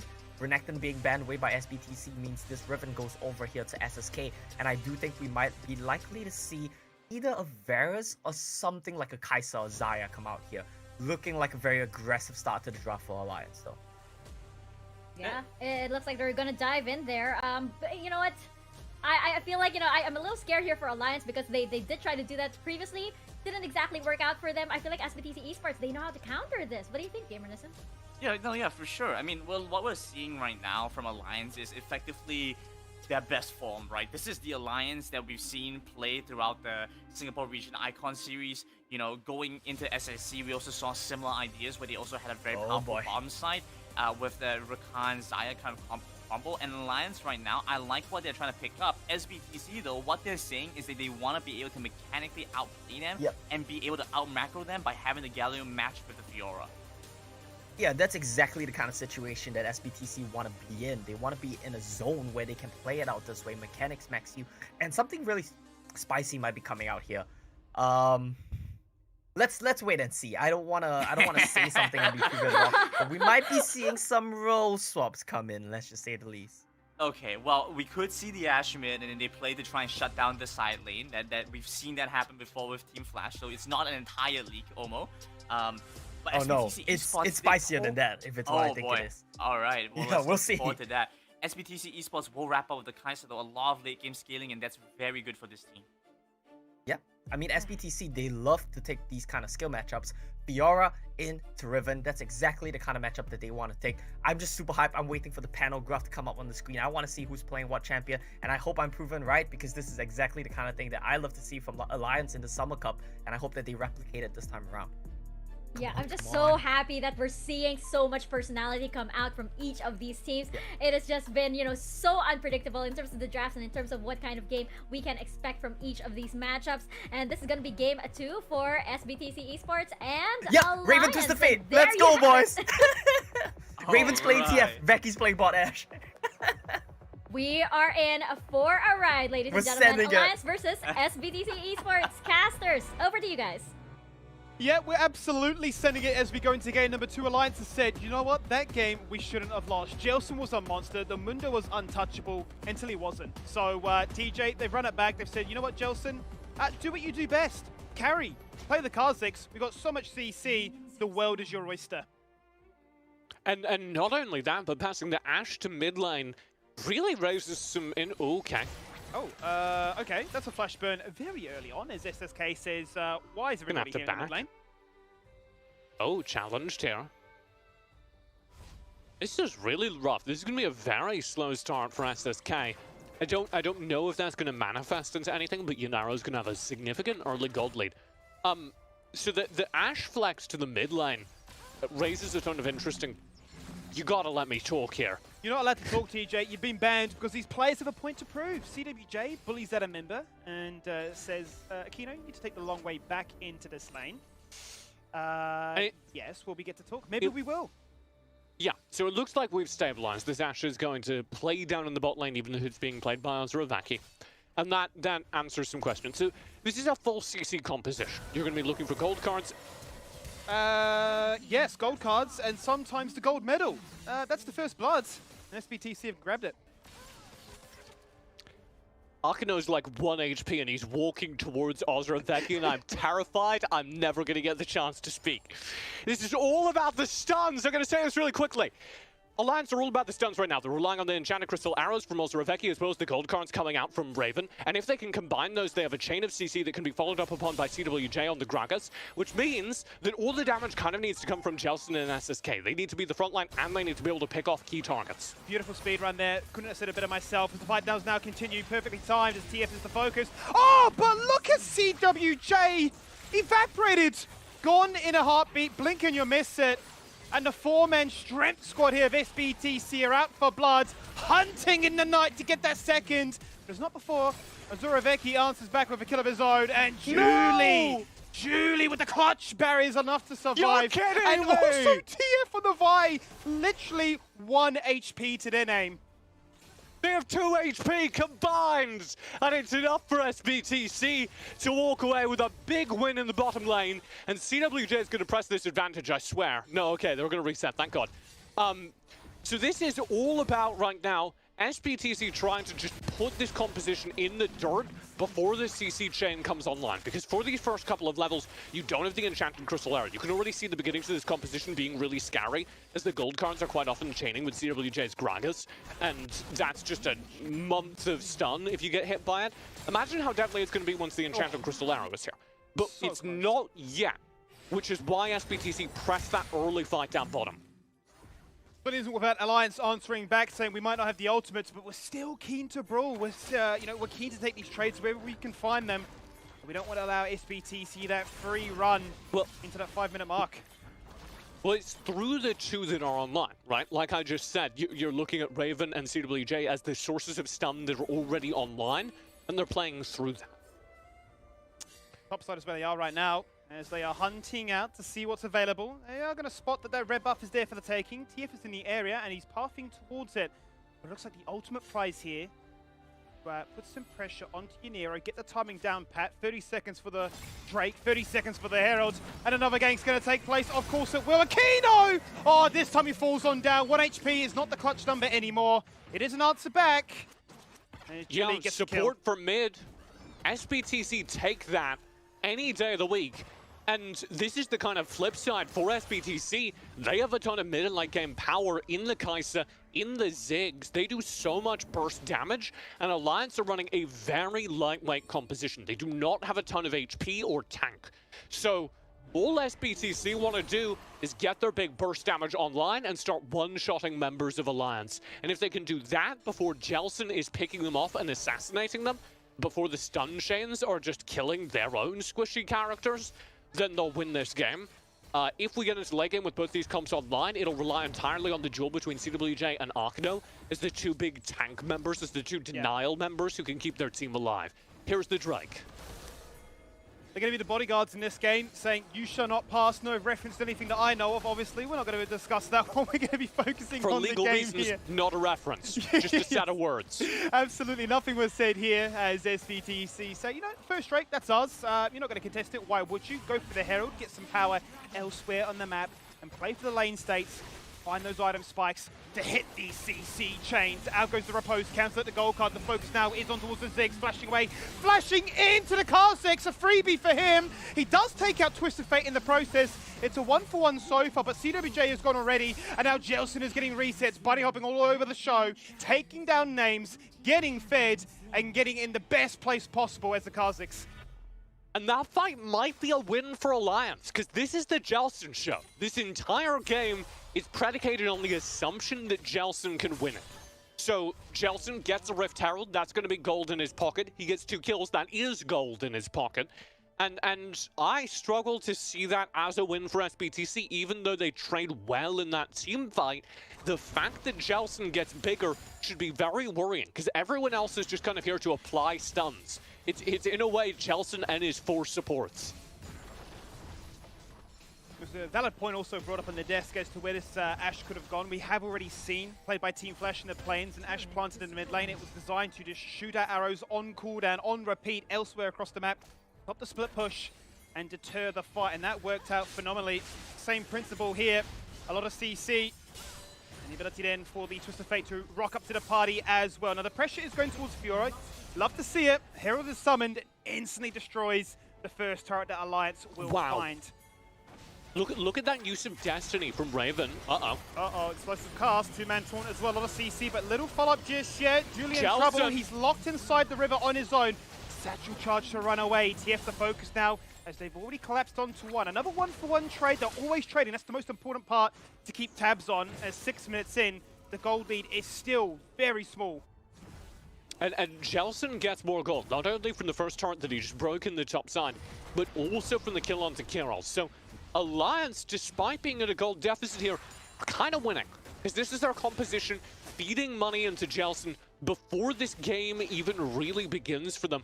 Because they don't yet have the Ashe combo online. They don't yet have the full damage from Ozraveki. And it's kind of interesting he's gone Blade of the Rune King. I was almost anticipating a more supportive build from him. Blade of the Rune King is going to provide a decent damage spike. This is going to very likely turn crit for this Ashe. And that's going to mean that there's a second damage source in the mid-late game if they can keep Ozraveki alive. And you might be like, how do they do that? They don't really have any tanks. Well, the weird thing about playing an assassin composition like this is that because Jelson is so scary, SBTC have to full focus on him during teamfights, which means they can't spend that time diving Ozraveki on the Ashe. They're going to have to play defense, which acts as a kind of tanky frontline. I'm just watching the skill shot simulator here, and Ozraveki is just copying everything thrown his way. Now, the challenge has been thrown at him the bot side. Yunori still not finding much success in a 1v1, always a 2v1, and now the Assault and Battery cross-map straight onto SSK. The Satchel charge misses, the auto attack to follow, and the kill to secure as they take down the Baron laner. They're going to lose a turret though. Like this is turret for turret, and all of this gold goes on to Jelson. So again, I don't know if, and they're not even going to get the turret, they have to back off. They're going to try and challenge here in mid. Okay, so they're feeding that gold from the top turret onto Kiral. But all the gold down bottom gets fed into Jelson. And again, I don't know if that is a positive trade for SBTC, because Jelson's existence in these fights is designed to shut down Kiral. So the effect of that gold is you know, 1.5 times as valuable in the hands of Jelson. If he can get onto Kiral on these backlines and blow him up, all the gold they just got to Kiral doesn't mean anything, right? I mean, itemization, what would we like to see then come out from SBTC? Is this a Zhonya's game to deny the resets? Is this a game where you're picking up rockets to just be, you know, more durable to, you know, get that kill before they kill you? I would be amazed if we didn't see a Zhonya's. I think you also look for shadows here to try and catch out Jelson as he's roaming through the jungle. That's very important. Ooh, big damage. Ziggs packing a punch, that's for sure. Making it very difficult here for Alliance to stand strong and stand true. The Enchanted Crystal Arrow. The negative synergy though, as the explosive cast knocks Kiral back. Jelson on the flank, SSK to follow. He's been left on his own, left to an island, locked in Narnia, and dies staring down the barrel of 4 members of SBTC. But again, Jelson gets the kill. He's able to find Arkano, so the trade is even. Even though SBTC should win that trade, they trade support for top laner, you're like, great, sick trade. Top laner's kind of there to set up for Jelson. Jelson gets money. I don't know. He's the most gold in the game right now. Yeah, Jelson, the Alliance composition is working as intended. It's making Jelson a big boy. And he's going to show you what he's been working on like a proud kid with his noodle art. He's going to show up in the team fight and say, hey, SBTC, look what I made at school today. Going to mature into a beautiful individual. And as he evolves, literally, as the Kha'Zix, then, you know, that artwork will become better and better until we reach the late game and it becomes Picasso. Yeah, sure. I mean, Picasso started with hyper-realistic drawings and then got more and more abstract as time goes on. So I don't really know how to map that onto this Kha'Zix's evolution through the game. But sure. True, true. I mean, hyper-realistic noodles. Love to hear it, love to see it, love to eat it. And that's what they're going to eat. They're going to come a beautiful cast. CWJ starts the fight and they find that pick. Aquino gone, the bodyguard that SBTC so desperately need to weather these fights. And to survive the onslaught thrown their way, Gold card. another gold card. And just like that, 4 members are out of the fight. They can't do much, and Alliance are marching towards this untouched tier 1. SSK wants to dive. They've got the gold card. They're going to try this. Oh, Raven goes for it. Jelson jumps in. Big He's going to ice their action. targets. It's such an easy playground here. He's got 2! Oh, Julie. So lucky. He nearly found a triple, but Jelson and the boys are putting in work. This is one of the most exciting compositions I've ever seen a team execute in Wild Rift. Putting all of your money onto a Kha'Zix, drafting full stuns, full displacement around him, and believing. And Alliance have that faith. Alliance's fans should have that faith by now in Jelson, in the jungle, as he manages time and time again to dance through these team fights untargeted and find kills. One of the things you called out at the very beginning of this fight that was the right call was, wow, they sure focused Akino, because Akino is kind of the only character over on SBTC that can stop that style of play. His AoE taunt is really scary if you're Jelson, because he can keep up with you, he can lock you down, and it doesn't much matter who you're targeting, because the AoE encompasses all of the AD carries, all of the backline players that you're trying to protect if he plays it right. So watch the dive from Jelson, but also watch what Akino is up to, because it really is a duel between those two players. BTC going back onto the map, the third dragon of the game, up in 30 seconds. But before that, they want to siege. They want to press their split pushing advantage. They want to enable Unero to say, we don't necessarily have to group. Let's break open the base. Let's open up those separate win conditions. A nice riposte and a good flash after as the gold card. They're taking it here. They are pressuring that inhib, as you say. It's already down to 1 plate remaining. SBTC putting in a lot of work, and they're forcing Alliance hand. The cask again. The focus is Akino. The dash in from TF.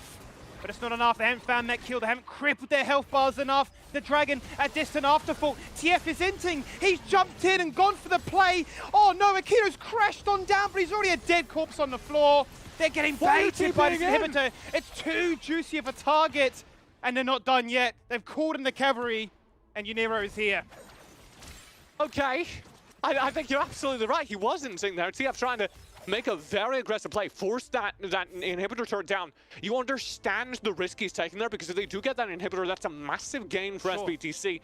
But you wait another second, you get the TP, you have a very favorable fight down there, and instead he forces the play, and now it's a 50-50 chance. It's a coin flip on this fight for this Dragon, and this is an Infernal Drake. It's very important to this game, and it's just going to come down to raw teamfight execution. Game is as close as anything so far. 14 minutes and only 2K separating these two. Jelson! Oh no! Oh no! Jelson's gone. It's an all-important shutdown, the biggest shutdown you'll see here today. It is the Kha'Zix comp, but he's gone. Unero's surviving just for the meantime. Oh, he dashes away. It's not enough. He falls on down. They found that 1-for-1 trade, but SBTC were members strong, guarantee their third Drake of this match. They put Akino out there on a fishing line. Say, hold on to this, bud. And sure enough, Jelson bites. He goes in trying to burn down Akino again, pick off that Galio, the hard counter to their composition, and just gets pulled in hook, line, and sinker, full CC combo. And now SBTC want this Baron. They've taken the bait again, haven't they? The Baron dances there, 4v5 they go. Ziggs already exploding into action. Raven double summoners, it doesn't matter. SSK gets the kill though to answer back, but now stopwatches, Zhonya's, they're all being used. The stasis effects, the resets, the chance to try and find these cooldowns again. Jelson's back, but Jelson's gone again. They stopped the Baron, but they're trading so heavily. And, I mean, SBTC are loving it. Okay, but you can see... Oh, dear. Okay. You can see the setup that I was talking about kind of becoming a really serious threat a few moments ago. Because of how much threat Jelson is offering, if they operate simultaneously in a teamfight, SBTC need to choose between focusing down Ozraveki and focusing down Jelson. They need to choose one of those targets, and if they ignore either one of them, they're going to lose the fight. So they need to force one of those targets away, then threaten the other. And they get very lucky here, as Ozraveki doesn't have the positioning to engage at the same time as Jelson, but we're here for round 2. We're back to live. We're on to the Baron. Another Zhonya's, another chance to try and survive in this one. Ozraveki's already burnt that ultimate. He's flashed away. He's survived for the meantime. The Baron is still there, getting closer and closer. By the second into comes smite Justin. range. Have they stolen it? They have not been successful. He's got two, but they've surely. taken down 2. They're looking for the 3rd, and they will. Now you've only got 2 members left with this Baron buff. They've already run to the hills. Akino tried to be DD inhibitor all the meanwhile. And now Did you just CWJ got stop a that 6 wave? in the galley with the buff to push with. CWJ barely stops that wave. Here's Jelson hunting Akino. Ooh, Okay. breathe. Hunting a big statue doesn't go well for him. So SBTC have kind of outlasted this composition, it feels like. They've got a couple of seconds here where they can just burn through turrets, and if they can open up an inhibitor, it's very, very hard for Alliance to execute. Diggs, Baron, Satchel Charge gone. That's 1. Translate that into the 2nd. Another minion wave soon to come on in. Perfect timing. Great read of the map as well. Just waiting for that Satchel Charge once more. There's the animation. There's the crash down. Ziggs is gone. A beautiful focus. Raven hot on the finger, ready to deploy that gold card when it matters the most. Jelson gets in and he just survives with a nick of health.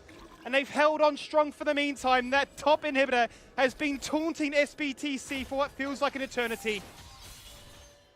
And for some reason, Uniro? okay. Oh, Uniro, what was that? What was that? And for some reason, SBTC get very greedy there. They have more players on the map. They have more threat on the map kind of coming their way with the Baron buff in hand, but they force this top lane inhibitor fight at a 3v5. Are you not entertained? 38 kills so Tyrell! far. We are punching on, and we're not slowing down any time yet. He's SSK dead. jumps What in. was He that? collects the double kill. They're burning through these respawn timers, and this is hurting. This really is hurting now. 50 seconds of staring at a grey screen. They just tried to 2v3, and I could not tell you why. I could not tell you why TF felt it was necessary to full engage there. He and Carol could probably do it, maybe do it, but why would you take that risk? Oh, here we go. Alliance. Yet to get a Elder single up. Drake this game, but it's a mountain Elder elder. up. All important. And SBTC don't have their jungler. It's going to come up before TF respawns because they just inted down the mid lane. Alliance could win this off of this Elder take. Huge mitigation offered here to Jelson They've to allow got to him to burn be it. as aggressive as he has been all game long. What is the play? They're targeting Raven in the mid lane. The arrow goes out. He's flashed away into the Beautiful. Raptor pit, buying time, drawing the attention of SBTC elsewhere. Can he Destiny back in? No, he's already burnt it. Explosive cast used. TF Enchant coming on through, looking to try and TP into the fight. A sword and battery! He's got the flash, he's got Just the chilling one smite, Alliance. and he's got that kill. Uniro popping on through. They've got the kills that matters the most. They've weathered the storm, they've ignored the Elder. And surely now, TJ, they can finally take that top inhib. I don't know. Because SBTC need the Baron to end this game at this point, and if they 5-on-5 teamfight Alliance with the Elder in Alliance's hands, I do not know if they win. Everything SBTC has done for the entirety of this game was kind of thrown away by TF's run down the mid lane. The second time TF has afforded Alliance a massive chance in this game, and this Baron's going to be a coin flip because of it. A 4v4 very likely for the game. SBTC setting up, but spotted out by that excellent arrow, the Hawk coming out of Ozurabeki. Here Do comes note the fight. itemization. Triple TP. Alliance don't have a single one. There is no deep vision. Notice Raven's positioning. He's waiting for that call. Enchanted Crystal Arrow goes out. There's the Destiny. He does not have the rapid fire cannon active just yet. There it is now, but just out of range. Just out of range. And they know that this fight will come down to that Baron. Sure, they have to wrestle control of mid lane because those inhibitors will not be respawning. And it's really game on for SBTC to play it patient, play it cool, and not fall victim to Alliance all in. You really need here Raven to be doing the side laning, because while SSK is in the side lane, he's very easy to focus down. Raven with the ult up can teleport back to the fight. It's most of the way recharged now. So I want to see Raven starting to take over the side laning, starting to take over wave clear duties, whilst the rest of Alliance take the 5-on-5 that is going to decide this game. They've got the vision control, but Hawkshot, what a beautiful skill that is. Completely mitigates any kind of face-checking equation that may have been considered there. That Hawkshot Destiny may win them this game. Yeah. Because Alliance at all times know what SBTC are up to, meaning that the Vietnamese team cannot operate their typical ganking setup. And check this out, Raven's doing exactly what I asked him to. He's just split laning, he's got the Destiny up, he needs to teleport back, but he can see that everyone's in the middle of the map right now, so he's just going for an inhib. SBTC caught between a rock and a hard place right there. Arrow They're goes stopping out, the delays Max. the recall. He's going He's for the got game. it. He's taking that inhib. He's working onto the Nexus. He's gonna PD. He's He's stolen the game. Oh no! Alliance have won the game with a backdoor and broken the deadlock to tie up this series. What a game! What a series! Alliance claw it back! A tied result! SBTC can't keep up with the Kha'Zix comp. That is one of the most insane games of Wild Rift I've ever seen. Definitely one of my favorite. What a game. I mean, look, as soon as we went into game number 1 of this series, you and me, TJ, we were pumped up for the action that these two teams, they weren't going to be looking to sit around and keep it cool, calm, collected. No, they were skill checking all day long, and it's not stopped. There's been a break, there's been a different draft, but a draft that had one goal in mind. CC, buy time, deliver vision. And the vision ultimately, as you quite rightly said, was what netted them that win. And Jelson, a heroic performance. They put all of their money on the bug. It's a cockroach running down the lane with $200 stapled to his back. And by God, he got there. Jelson managing to deliver a truly incredible performance and carry versus SBTC, one of the best teams in the world. Alliance, the Singaporean super team, come through here and deliver an upset with a tie game series, taking SBTC down a peg and demonstrating that they're real contenders here at the SEA Championship. Certainly is. What a stressful game we just witnessed there. And the group of devs so far has delivered 2 draws already. This one is as close as anything. So it's time for us to disappear and throw it back to our analyst desk.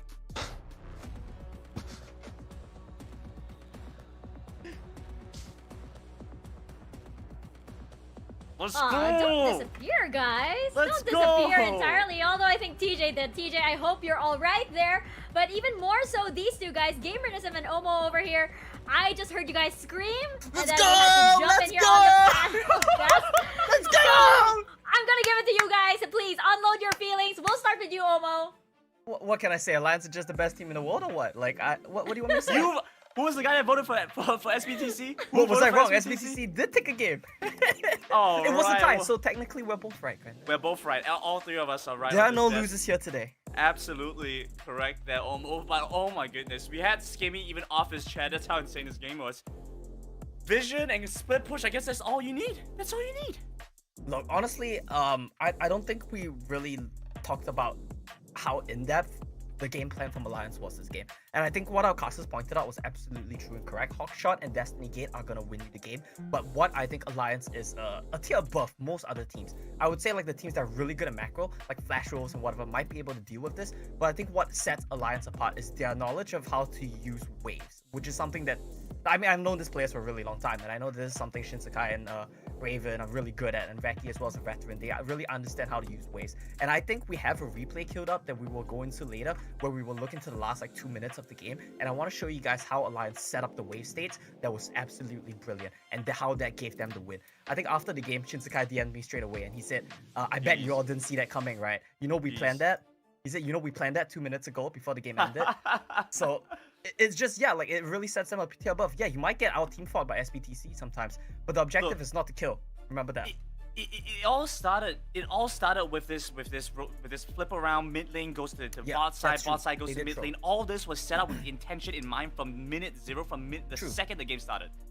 Well, that's true, right? That's true too. Like the game plan is something that they did execute on very well as well. I think if you think about Raven playing Twisted Fate and Shinsekai playing a carry, they've been doing this for like 4 years since League PC. We got your clip ready too, Omo. We have your clip ready. Talk over your clip, honestly. It's gonna be a bit of go a ahead. boring clip, right? But let's go into it and let's take a look at how the brains of Alliance really won them that game. Now look at the wave states right now. Look at the side waves. Oh, I think we started a little bit late. That's on me. I caught the replay a little bit late. But look at what Shinsekai is doing right now. The bot lane wave is already set. Raven pushed that out 10 seconds ago before he came to mid wave. He went there, killed one wave, come to mid lane. And then Shinsekai right now, you look at the wave at top lane. He didn't kill the whole wave. He killed the melee creeps and he left. and he gets the vision, he comes back, he groups with his team. Right now, both sideways are in Alliance's favor. Now keep in mind, Hawkshot plus Destiny Gate, like Alcastas pointed it out. They're gonna permanently push the mid wave right now, they're gonna contest Cryo here, and look at how they play out the next 1 minute. Raven realizes, okay, this is it. The waves are set up, Pop's gonna crash, bot's gonna crash, it's my timing to make a move. He's looking to move down to the bottom lane right now.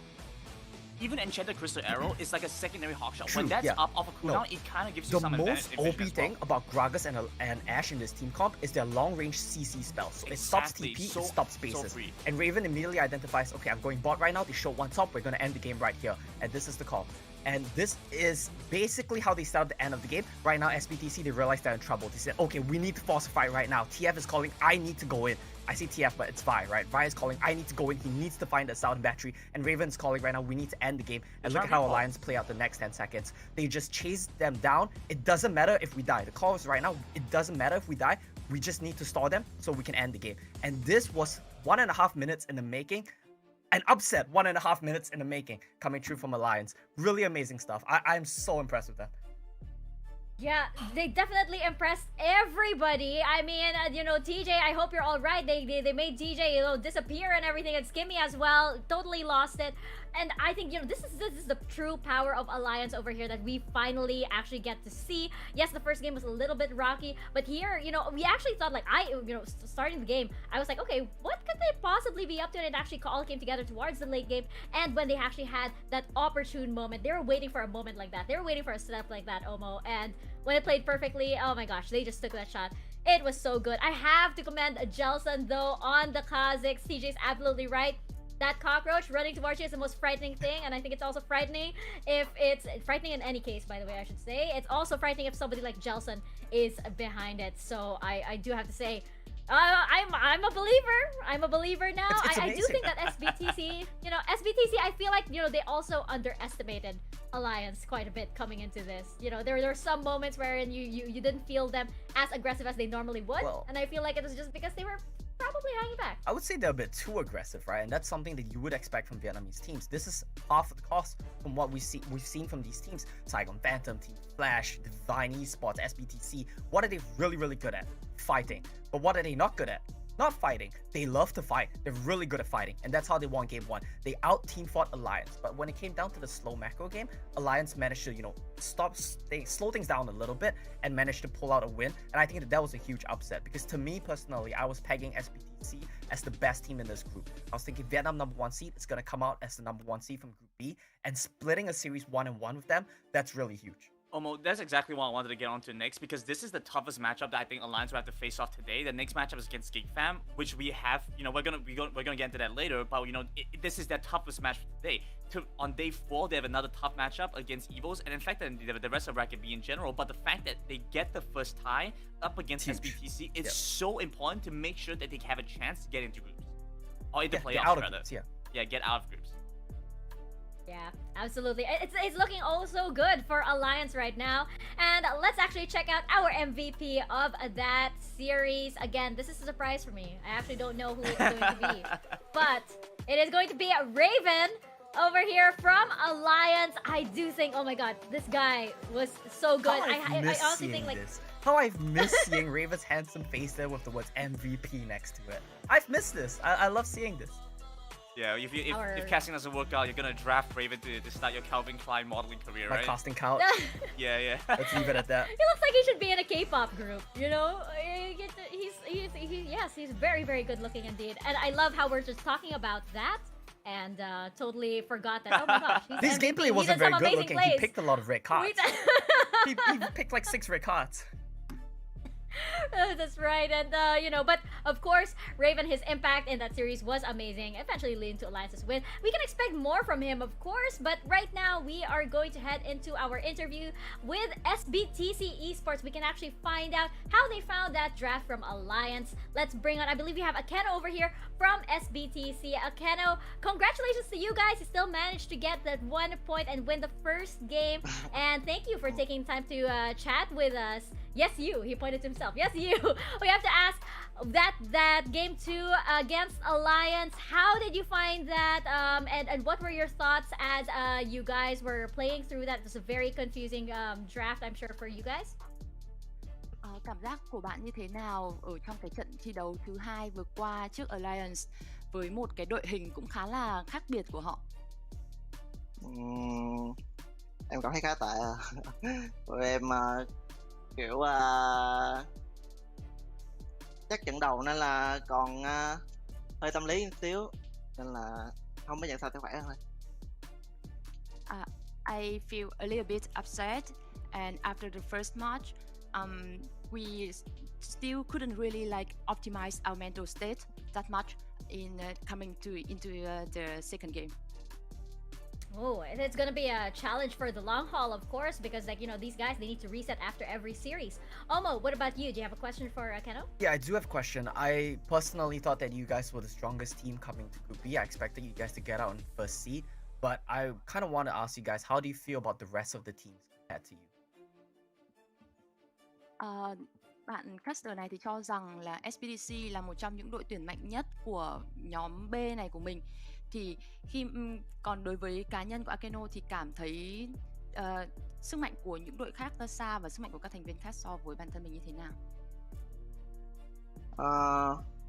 Thì theo em đánh giá thì team em vẫn nhỉnh hơn so về bảng B nhé. Thì team em vẫn nhỉnh hơn mấy đội kia dù không nhiều thôi, nhưng em vẫn đánh giá team em cao hơn mấy team khác.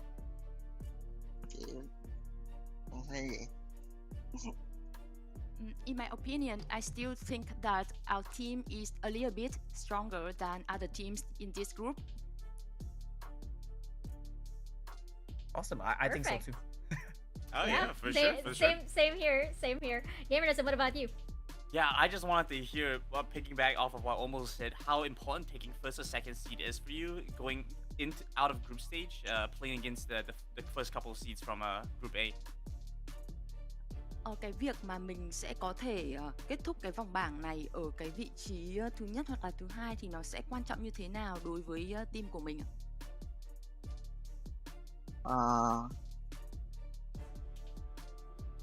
Cái đó em không rành cho lắm à, tại vì cái đó là về bên huấn luyện viên với lại ban huấn luyện sẽ về phần đó. Tại tụi em chỉ là trên team và luyện kỹ năng thôi, và vào thể hiện đúng chất tướng và đánh đúng những gì mình đã tập luyện và giành lấy chiến thắng thôi. Okay.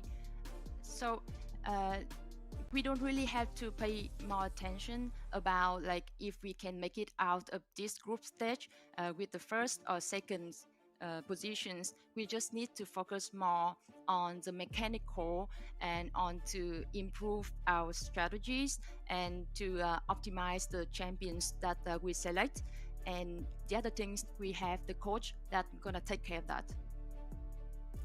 Awesome. Well, we wish you guys the best of luck as you enter your next games. Thank you so much for taking the time, and good luck once again to you and the rest of SBTC Esports. All right, a man of few words. Man of few words, but of Cool course, guy. heavy impact. Look, cool guys Heavy don't need a lot of impact words here, indeed. Mika. That's why we have to keep talking. You know, we have all these ideas. The cool guys, they just play the game. Yeah, definitely. And Akeno, come on, he was amazing. He had an amazing series, so many assists. One of my favorite support players for sure. But yeah, it seems like everybody seems to be focusing on the bigger picture. They have their eyes somewhere along the horizon over there too. Of course, that championship, and in the foreground is the C championship, of course. And so everybody seems to just be focusing on their own game. And speaking of their own games, of course, let's check out the standings to find out how everybody has been performing so far. SPTC Esports, I still feel like they're gonna be one of the favorites coming into Group It's a B. split group. Everyone is 1-1. That is right, and it seems to be very level playing field so far. You get a point. It's a point. group of death. Everybody gets a point. For a reason, right? Everyone here is Yeah. in the group of death. There's no clear front runners right now. That's right. I should say though, we haven't seen Eva's Esports Yep. just yet. The king is still in bed. Good for them. Good for them. They're still in bed. Having a nice breakfast. Well, I should say lunch right now, or wherever you guys are watching from. But yeah, we haven't seen them yet. So expect these standings to change once EVOS Esports comes into the fray. But right now, yes, very, very even. I think it says a lot about how these teams really, know how to adjust to each other's playstyle. So really interesting. I mean, it would be so fun if everything was just like a 4-way tie all throughout. I would say like, okay, Group B is trolling right now. Because I don't want to detract away from the power of the Vietnamese region teams because I still think they're incredibly strong. What I think we've been able to see now are teams from other regions showcasing a level above what we had for expectations, right? Alliance coming in big, Flash Wolves coming in big, and I'm just hoping this trend keeps going. And once Evo shows up, that's the thing I'm looking forward to the most. Definitely lots of personality in Group B, and we're gonna see even more from GeekFam and Divine Esports coming right up.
Are you ready to define your character, to choose your financial objective, to choose your investment strategy, and build your portfolio? Start now and level up your investment knowledge with Franklin Templeton.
welcome back to the C Championships, where we just saw SBTC Esports and Alliance in a heart-stopping match, and they also managed to get a 1 point each. And as we saw in our standings a while ago, it's like everybody gets a point. It's a four-way get a tie point. right now. You get a point, you get a point, everybody gets a point. Four-way tie right now Geek Fam won. for Group B so far. Ooh, Oh. ooh, Fighting and that words right off the I'm sorry, man. get-go, Obo. Look, Right Alliance on just took a cue. game from SBTC. My Singaporean pride and ego is like off the charts right now. You know, Oh, I'm gonna man. go a bit hard today.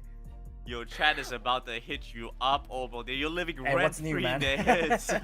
Oh my gosh. Oh my gosh. Yes, I think you're used to it though. Omo. Yeah. I think you are. And yes, indeed, it's gonna be Geek Fam, and they're gonna be up against Divine Esports. Now, Divine, we saw them earlier, and yeah, you know, they're not concerned with minor obstacles like, you know, Eva's Esports. As we heard, they're certainly not gonna sweat too much about Geek Fam. Now, I'm sure I'm not the only one who's concerned about Geek Fam, because, you know, Zorveki, he was the X factor for them for a while, but now that he's switched on over to the Alliance, it's gonna be up to the Shang, and he will be up against Stan X though, who was our MVP earlier. So Yeah.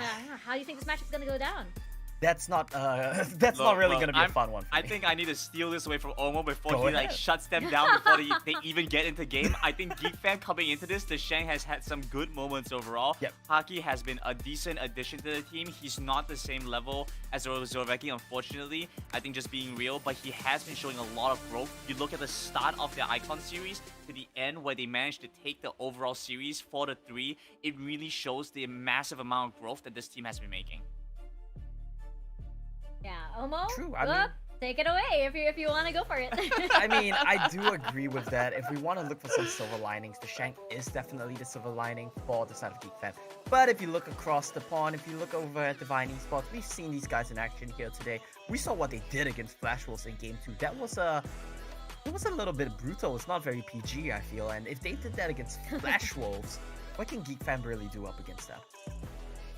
Yeah, unfortunately, Geek Fam doesn't exactly have the best track record here in the C Championships. Not even the C Championships, but even in the Icon Series, the Summer Super Cup, we have still yet